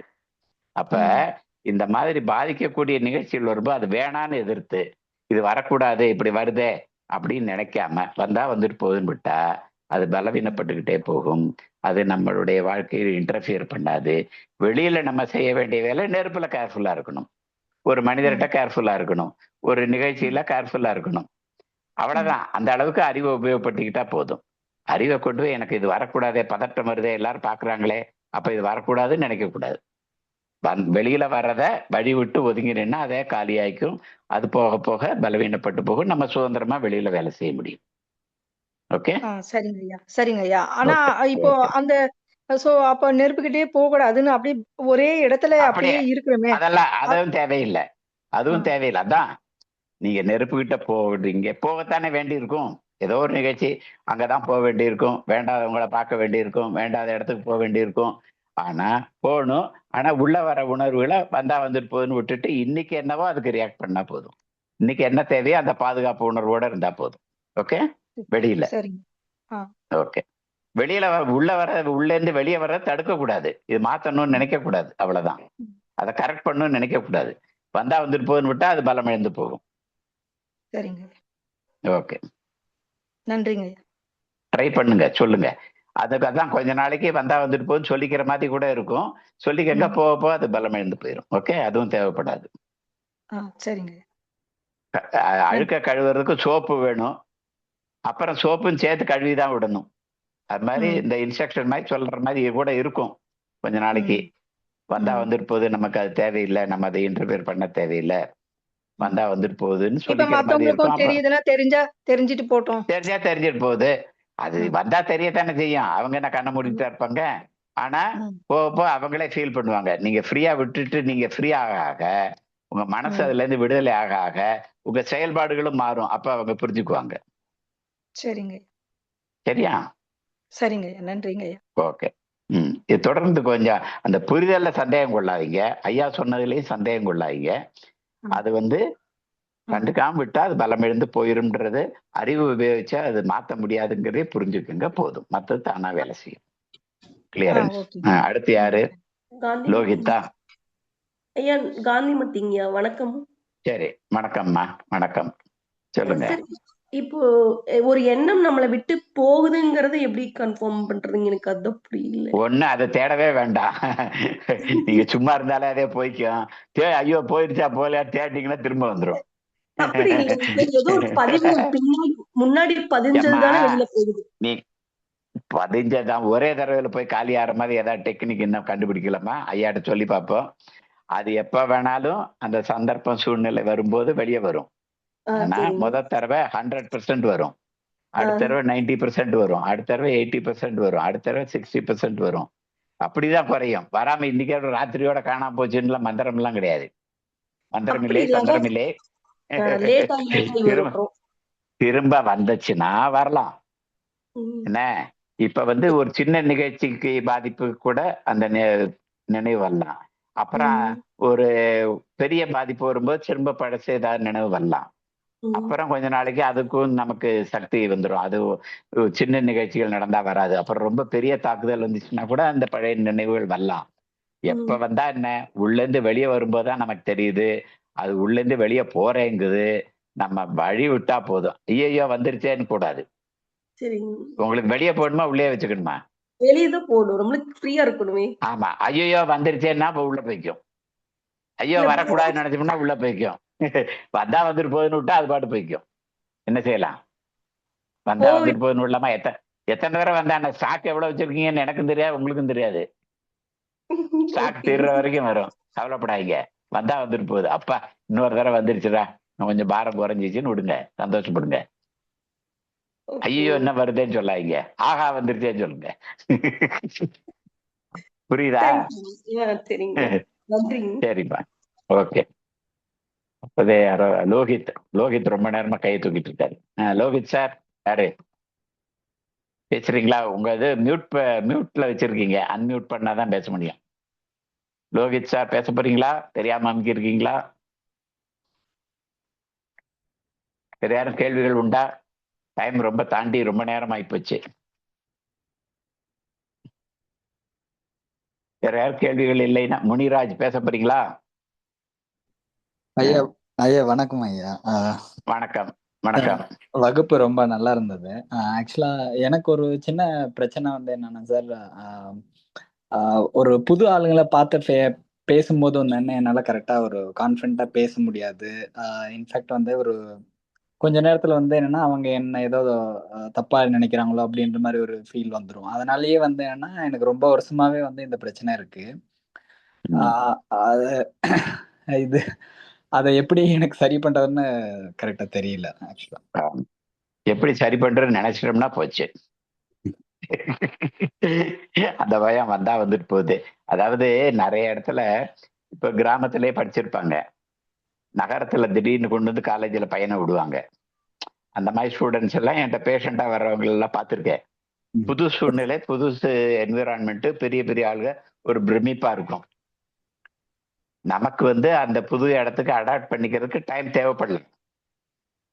புது பாஷையை படிக்கிறதுக்கு, புது நண்பர்களை பார்க்கறதுக்கு, எல்லாம் வேற வேற வித கல்ச்சர்ல இருந்து வந்திருப்பான், படிப்புல இருந்து வந்திருப்பான்.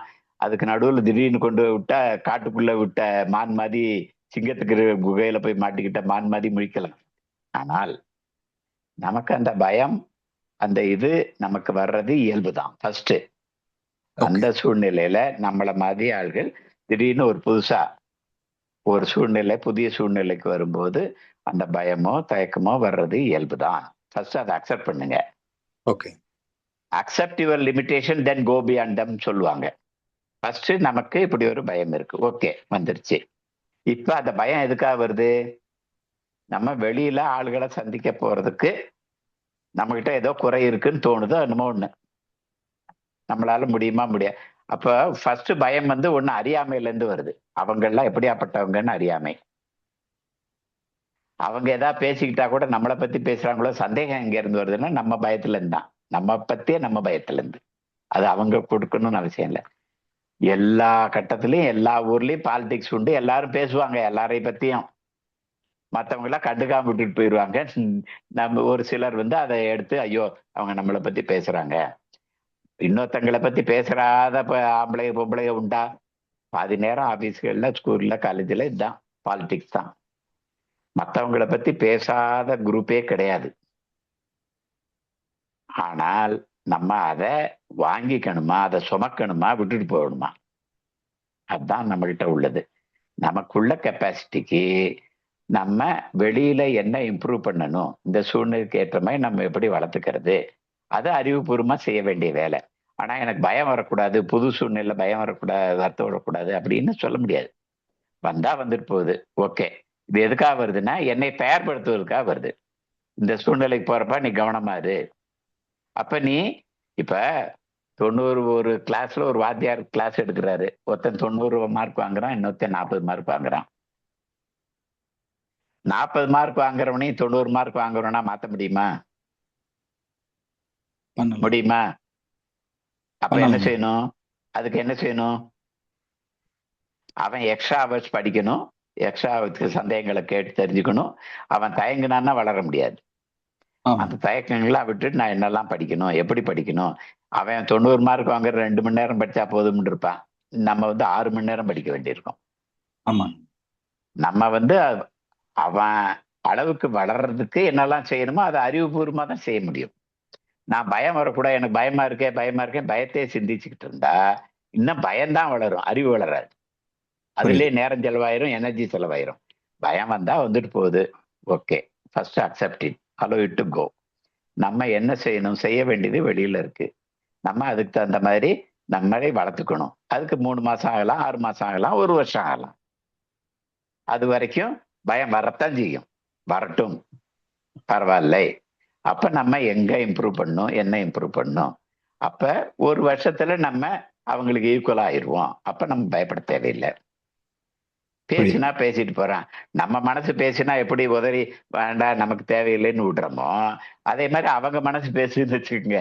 உங்க மனசு பேசினாலே விடணும்னு சொல்லிட்டு அப்புறம் அவன் மனசு பேசுற தூக்கி சுமக்கணுமா, அதையும் விட்டுற வேண்டியதான். எந்த மனசு பேசினாலும் விட்டுற வேண்டியதான். நம்ம மனசு பேசினாலும் விட்டுற வேண்டியதான், ஊரா மனசு பேசினாலும் விட்டுற வேண்டியது. ஓகேயா? சரிங்க. Accept your limitation, then go beyond them. Okay okay. Okay sir, ரொம்ப நேரம் ஆச்சா பிரகாஷ் சார்? இல்ல சார், முடிச்சுக்கலாமா? இல்ல, யாராவது கேள்விகள் கேட்டா கேட்டுட்டு முடிச்சிடலாம் சார். இது வரைக்கும் கை தூக்கல, எல்லாரும் நல்லா புரிஞ்சிருச்சுன்னு நினைக்கிறேன். எல்லாம் நினைக்கிறேன். வால் மட்டும் மிச்சம் இருக்கான்னு தெரியல. சரி, ஓகே சார், முடிச்சுக்கலாமா? மனோகரன் சார் முடிச்சுக்கலாமா? முடித்துக் கொள்ள வேண்டாம், நிறைவு செய்து கொள்ளலாம். சரி, உங்களை முடிச்சிடுறதுன்னு நான் சொல்லல சார்.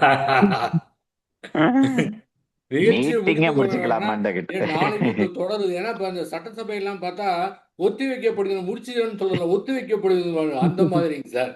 அப்புறம் உங்களுக்கு ஒரு நியூஸ் சார், உங்களுக்கு ஒரு நியூஸ். இதுல கலந்து கொள்ள வர அத்தனை பேருக்கு ஒரு நியூஸ் என்னவென்றால், ஸ்ரீ கைலாசம் ஐயா அவர்கள் பேச்சை தூங்கியவுடன் ஒரு 10 நிமிடம் ஸ்ரீ பகவத் ஐயா அவர்கள் வந்து கவனித்து விட்டு சென்றார்கள் என்பதை மகிழ்ச்சியோடு தெரிவித்துக் கொள்கின்றோம். சரி சரி,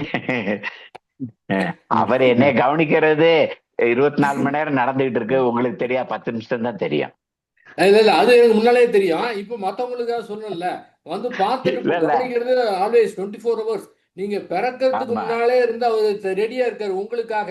நீங்க பிறக்கிறதுக்கு முன்னாலே ரெடியா இருந்து காத்து கொண்டிருந்தால் உங்களை கவனித்துக் கொண்டிருந்தார். ஓகே, இத பத்தி சேலம் வந்ததே அவரை சந்திக்கதான், அவர் சேலம் வந்ததே என்னை சந்திக்கதான்னு அப்புறம் தான் எங்களுக்கு புரிஞ்சுது.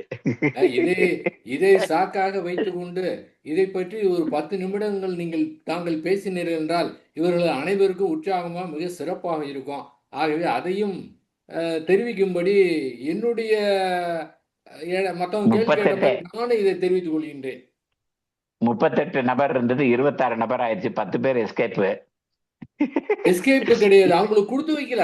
எஸ்கேப் கிடையாது, பாவம், தப்பிப்பது கிடையாது. இவங்க எல்லாம் கொடுத்து வைத்தவர். எப்பவுமே பொறுமையா இருக்கவங்களுக்கு தான் அது கிடைக்குங்க. யாரு பொறுமையா ஒருத்தர் இருக்கிறாரோ அவங்களுக்கு வந்து கிடைக்குங்க. தயவு செய்து என்ன பேசணும்னு நினைக்கிறீங்க? அவர் ஐயா வந்து எப்படி உங்களை கவனிக்கிறார், எப்படி சூப்பரா கவனிச்சுக்கிட்டாரு, எப்படி வந்து அது கண்ணும் கருத்துமாக உங்களை கொண்டு போயிட்டு இருக்காரு அப்படிங்கறது கொஞ்சம் சொன்னா ரொம்ப நல்லா இருக்கும். அதாவது நான் வந்து இந்த ஞானிகள் கூட எல்லாம் சேர்ந்து என்ன பூஜை பண்றதெல்லாம் விட்டுட்டேன் கொஞ்ச நாள். நம்ம தான் ஞானம் அடைஞ்சிட்டோம்ல, கடவுளுக்கு ஈக்குவல் ஆயிட்டோம்ல, சடங்குகள் சம்பிரதாயங்கள்லாம் தேவையில்லை. அதுவும் தேனிசாமிகள் வந்து என் மனசு ரொம்ப கெடுத்து விட்டாரு. பகவத்தையாவுடைய குருன்னு நம்ம நினைக்கிற ஸ்ரீ தேனிசாமிகள், அவர் வந்து எல்லாம் பேசி ரொம்ப மனசை கெடுத்து விட்டாரு. அப்புறம் சாமி பூஜை பண்ற விட்டுவிட்டேன். ஆனா நான் சமயபுரத்து அம்மனை ரொம்ப நெருக்கமா கும்பிட்டுக்கிட்டு இருந்தேன். என்ன அப்ப வந்து பூஜை பண்ற நிறுத்தின பிறகு எனக்கு ஒரு கில்ட்டி ஃபீலிங். என்னடா அது இவ்வளவு நாள் சமயபுரத்து அம்மனை கும்பிட்டோம், ஏதாவது கஷ்டம்னா அந்த அம்மாவை கூப்பிட்டோம், அந்த அம்மா வந்து ஹெல்ப் பண்ணிச்சு. இப்ப வந்து நம்ம ஞானம் அடைஞ்சிட்டோம் சொல்லி அந்த அம்மாவை கொஞ்சம் பூ கூட போடக்கூடாதா, பால் கூட நேர்த்தியம் செய்யக்கூடாதா, இப்படி வந்து கண்டுக்காம விட்டா அது ஒரு நன்றி கெட்டத்தனம் இல்லையா அப்படின்னு உள்ள கில்ட் ஃபீலிங் வந்துருச்சு. அப்ப ஏதாவது கேள்வி வந்துச்சுன்னா சேலத்துல பஸ் ஏறி திருச்செந்தூர் போயிடுவேன். நானும் அப்படித்தான், ஜீவமணி அப்படித்தான், சரவணன் அப்படித்தான். திருச்செந்தூர் போய் அவர்கிட்ட கதையெல்லாம் சொல்லி 1 மணி நேரம் கதையெல்லாம் சொல்லி அந்த மாதிரி கில்ட் ஃபீலிங் ஆகிப்போச்சு. அவர் நம்ம 1 மணி நேரம் பேசணும்னா ஒரு சென்டென்ஸ் எல்லாம் பதில் சொல்லுவாரு. தீர்ப்பு பகவத்தையோட முறையே எளிமையான இனிமையான தீர்ப்பு தான் எப்பயும். நீங்க ஏன் அப்படி நினைக்கிறீங்க? அவங்கள வீட்டுல ஒரு ஆளா சேர்த்துக்குங்க, அம்மா மாதிரி நினைச்சுக்கோங்க. இப்ப அம்மா வந்து உங்களுக்கு ஏதாவது செஞ்சாங்கன்னா 4 இட்லி கொடுத்தாங்கன்னா நீங்க 50 ரூபா கொடுக்கணும்னு நினைப்பீங்களா? உடனே பதிலுக்கு ஏதாவது செய்யணும்னு நினைப்பீங்களா? நீங்க ஏதாவது செஞ்சா அம்மா உங்களுக்கு ஏதாவது செய்யணும் அப்படின்னு நினைப்பீங்களா? இப்போ வீட்டுல ஒரு ஆளா அம்மா மாதிரி நினைச்சுக்குங்க போதும் அப்படின்னாரு. ஆஹா, இது ரொம்ப நல்லா இருக்கே அப்படின்ட்டு அப்புறம் சமயபுரத்து அம்மனை பார்த்தா பூஜை பண்ணலன்ற கில்ட் எல்லாம் இல்ல, ரொம்ப அந்யோன்யம் ஆயிப்போச்சு. என்னம்மா எப்படி இருக்க அப்படின்னு போகும்போது வரும்போது கூட கேட்டுக்கலாம். அவ்வளவு அன்பாய் போச்சு, குற்ற உணர்வு எல்லாம் போயிருச்சு. இது நடந்தது சுமார் 2008 2010 இருக்கும் அநேகமா. அப்புறம் எனக்கு 2021 போன் மேரோ கேன்சர் அப்படின்னு தீர்மானம் ஆகி டயக்னோஸ், நானே தான் டயக்னோஸ் பண்ணேன். அப்புறம் ட்ரீட்மெண்ட் போயிட்டு இருக்கு, இன்னமும் போகுது. அந்த போன் மேரோ கேன்சர் ட்ரீட்மெண்ட் வந்த பிறகு நான் வந்து ஒரு கோயிலுக்கு நைவேத்தியம் செஞ்சு கொடுப்பேன். அவங்க ஒரு 10 நாள் நவராத்திரிக்கு நைவேத்தியம் செஞ்சு கொடுக்க சொன்னாங்க. நான் செய்யறது ஒத்துக்கிட்டேன். ஒவ்வொரு நாளும் அவங்க லிஸ்ட் போட்டு கொடுத்தபடி நைவேத்தியம் செஞ்சு கொடுக்கறதுன்னு. ஆனா பெரிய அடுப்பு வச்சு 2 கிலோ 4 கிலோ சமையல் பண்ணி அப்ப வந்து கீமோதெரப்பி எடுக்க ஆரம்பிச்சிருந்தேன். ரொம்ப உடம்பு பலவீனமா இருந்தது, பயங்கர சக்தி இல்லாம இருந்து ரொம்ப வீக்கா இருந்தது. என்னடா ஒத்துக்கிட்டமே அப்படின்னு பயம் வந்துருச்சு. அப்ப அந்த கோயில் வந்து ஆக்சுவலா பத்திரகாளி அம்மன் கோயில், ஆனா அது கருமாரி அம்மன் கோயில்னு சொல்லுவாங்க. அங்க மேல பத்திரகாளி, அது வந்து பால பத்திரகாளி, சாந்த பத்திரகாளி தான், உக்ர பத்திரகாளி இல்ல. அப்புறம் மாரியம்மன், சிவன் எல்லாம் இருக்கும் அந்த கோயில்ல. என்னடா 10 நாள் ஒத்துக்கிட்டோமே, திடீர்னு நம்ம பலவீனமா இருக்குமே, 2 கிலோ 4 கிலோ சமையல் செஞ்சு பாத்திரம் தூக்கி இறக்கி எல்லாம் செய்ய முடியுமா அப்படின்னு பயம் வந்துச்சு. நான் பெரிய சமையக்காரன், அதனாலதான் என்கிட்ட சொன்னாங்க, நானா தான் சமையல் செய்வேன், நானா தான் நைவேத்தியம் எல்லாம் செய்வேன். அப்ப எனக்கு பயம் வந்த உடனே அங்க சிவன், பெரிய சிவன், 4 அடி சிவன் உண்டு. அந்த சிவன் கிட்ட, சிவன் தானே கணக்கு முடிக்கிறாளு, அவர்கிட்ட போய் நின்னேன். நீ தாயா கணக்கு முடிக்கிறாளு, எனக்கு கணக்கு முடிக்கிற பத்தி ஒரு ஆட்சேபனையும் இல்லை, நீ என்னைக்கு வேணா கணக்கு முடிச்சுக்க, அதை பத்தி நான் அதுக்கு தயார் தான். என்ன தேனிசாமிகள் சொல்லுவார், ஜீவனுக்கும் அழிவில்லை பிரம்மத்துக்கும் அழிவில்லைம்பாரு. என்ன இங்க இருப்போம் இல்லாட்டி அங்க இருப்போம் அவ்வளவுதானே அப்படிம்பாரு.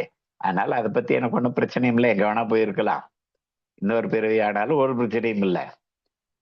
ஆனா நீ கணக்கு முடிக்கிறத பத்தி ஒரு ஆட்சேபனையும் இல்லை. ஆனா இந்த 10 நாள் வந்து நான் இந்த நவராத்திரி தசமி வரைக்கும் 10 நாளைக்கு நைவேத்தியத்துக்குலாம் ஒத்துக்கிட்டேன். நீ அதுக்குள்ள நடுவுல இடைஞ்சல் பண்ணி கணக்க முடிச்சிடாத, கொடுத்த வாக்கு நிறைவேற்றணும். அதனால ஏதாவது கணக்கு முடிக்கணும்னு நினைச்சீங்கன்னா 10 நாளுக்கு அப்புறம் நீ முடிச்சுக்க பரவாயில்ல அப்படின்னு சிவன்கிட்ட சொல்லிட்டு வந்துட்டேன். ஒரு 2-3 நாள் கழிச்சு ஒரு கனவு வருது. அந்த கனவுல பத்திரகாளி அம்மன், மதுரை மீனாட்சி கோயில்ல பெரிய 15 அடி பத்திரகாளி இருக்கும், திருச்சூல மேந்தி, அந்த மாதிரி ஒரு உருவம் வருது. உருவம் வந்து, ஏய் எந்திரி, உனக்கு வியாதியெல்லாம் சரியா போச்சு, போய் வேலையை பாரு அப்படிங்குது. ஆனா அது முகம் தெரியல. என்னடா அது இப்படி இருக்க, இது நம்ம எப்ப பார்த்தாலும் பத்திரகாளி நினைச்சுக்கிட்டு இருக்கோம், நேர்த்தியத்தை நினைச்சிட்டு இருக்கோம், கற்பனையா வந்துச்சா நிஜமா அந்த பத்திரகாளி வந்து சொல்லிச்சா தெரியலையே அப்படின்னு இருந்துச்சு. இப்ப எங்க சொந்தக்காரங்க வீட்டுல ஒரு அம்மா வந்து மதுரையில காஞ்சி மகா பெரியவர், அவர் இப்ப எல்லாம் இறந்து போயிட்டாரு, அவருடைய அருள்வாக்கு சொல்லுவாங்க. அவரு எங்களுக்கு வந்து ஒரு ஃபேமிலி கைடு மாதிரி. அப்ப ஏதாவது சந்தேகம்னா அவங்க கிட்டே அருள்வாக்கு கேட்போம். அவங்ககிட்ட இந்த மாதிரி எனக்கு ஒரு கனவு வந்துச்சு, ஆனா பத்திரகாளி அம்மன் மாதிரி தெரிஞ்சிச்சு. ஆனா யாருன்னு தெரியல, முகம் மறைச்சிருந்துச்சு. நீங்க கனவா கற்பனையா கேட்டு சொல்லுங்க, பெரியவாட்ட கேட்டு சொல்லுங்க. மகா பெரியவான்னு பெரியவான்னு சொல்லுவோம், காஞ்சி மகா பெரியவர் சந்திரசேகரேந்திர சரஸ்வதி. கேட்டு சொல்லுங்க என்ன. அவங்க உடனே கேட்டுட்டு, இல்ல சமயபுரத்து அம்மா வந்து என் மகனை நான் தான் காப்பாத்துவேன்னு வர்றா, அதுக்கு பத்திரகாளி அம்மன் நான் அதுக்கு எனர்ஜி கொடுக்குறேன், அதை வச்சு அவனை காப்பாத்துன்னு சொல்றா. அதனால இவனை சரி பண்ற வேலையை பத்திரகாளி அம்மன் ஏத்துக்கிட்டா. அதனால இவனை தைரியமா வேலையெல்லாம் பார்க்க சொல்லு, அவ வியாதியெல்லாம் பொறுப்பெடுத்துக்கிறது பத்திரகாளி பொறுப்பெடுத்துக்கிட்டான்ட்ட. அப்ப சமயபுரத்து அம்மா என்னை மகனா ஏத்துக்கிட்டா அப்படின்றத அந்த காஞ்சி பெரியவா அருள்வாக்கு மூலமா வெளியே வருது. ஒரு 8 வருஷம் முன்னாடி பகவத்தையா வந்து சமயபுரம் அம்மனை நான் கும்பிள்ளை சொன்னப்பா நீ அம்மாவா நினைச்சுக்கன்னாரு. அதுலயே எனக்கு திருப்தி ஆச்சு. ஆனா அவ என்னை மகனா ஏத்துக்கிட்டாளா தெரியாது.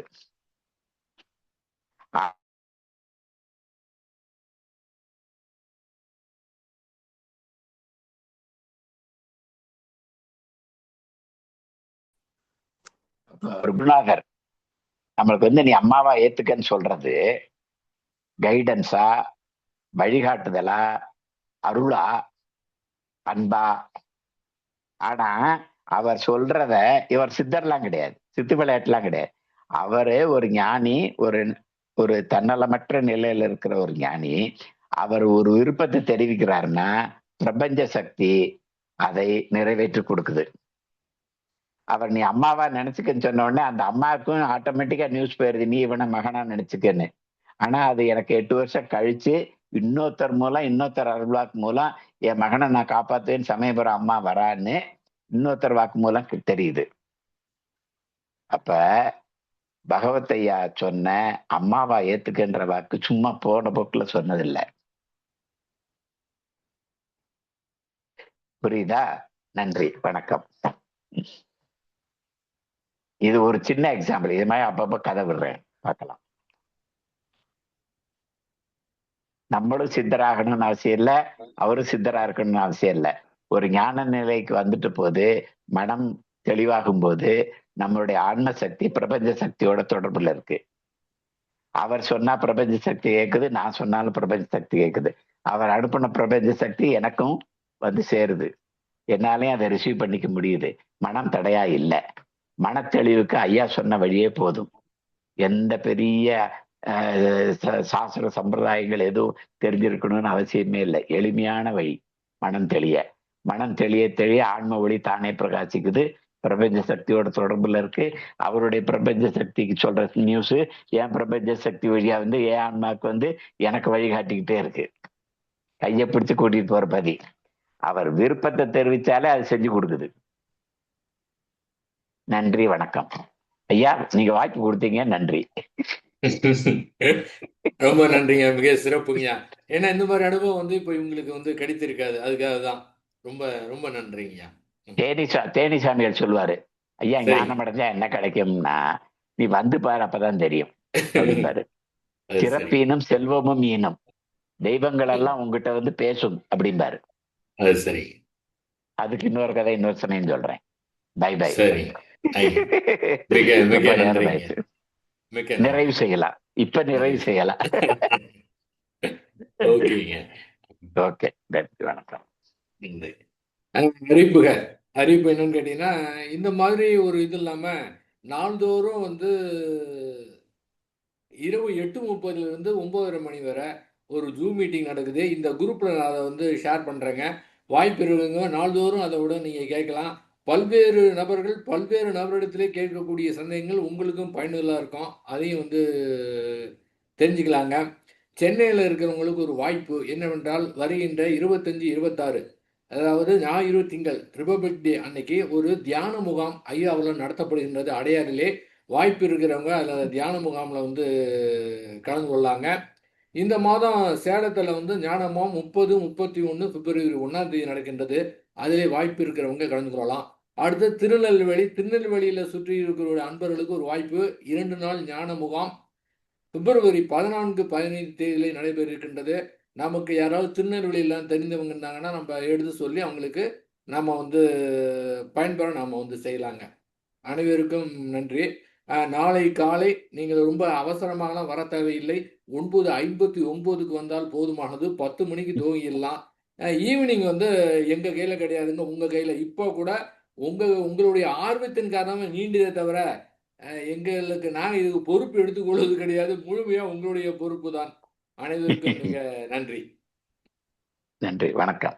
எல்லாருக்கும் நன்றி. பிரகாஷ் சார் நன்றி, மனோஜ் சார் நன்றி, பகவத்தையாவுக்கு நன்றி, நமஸ்காரங்கள், வணக்கம். நன்றிங்க.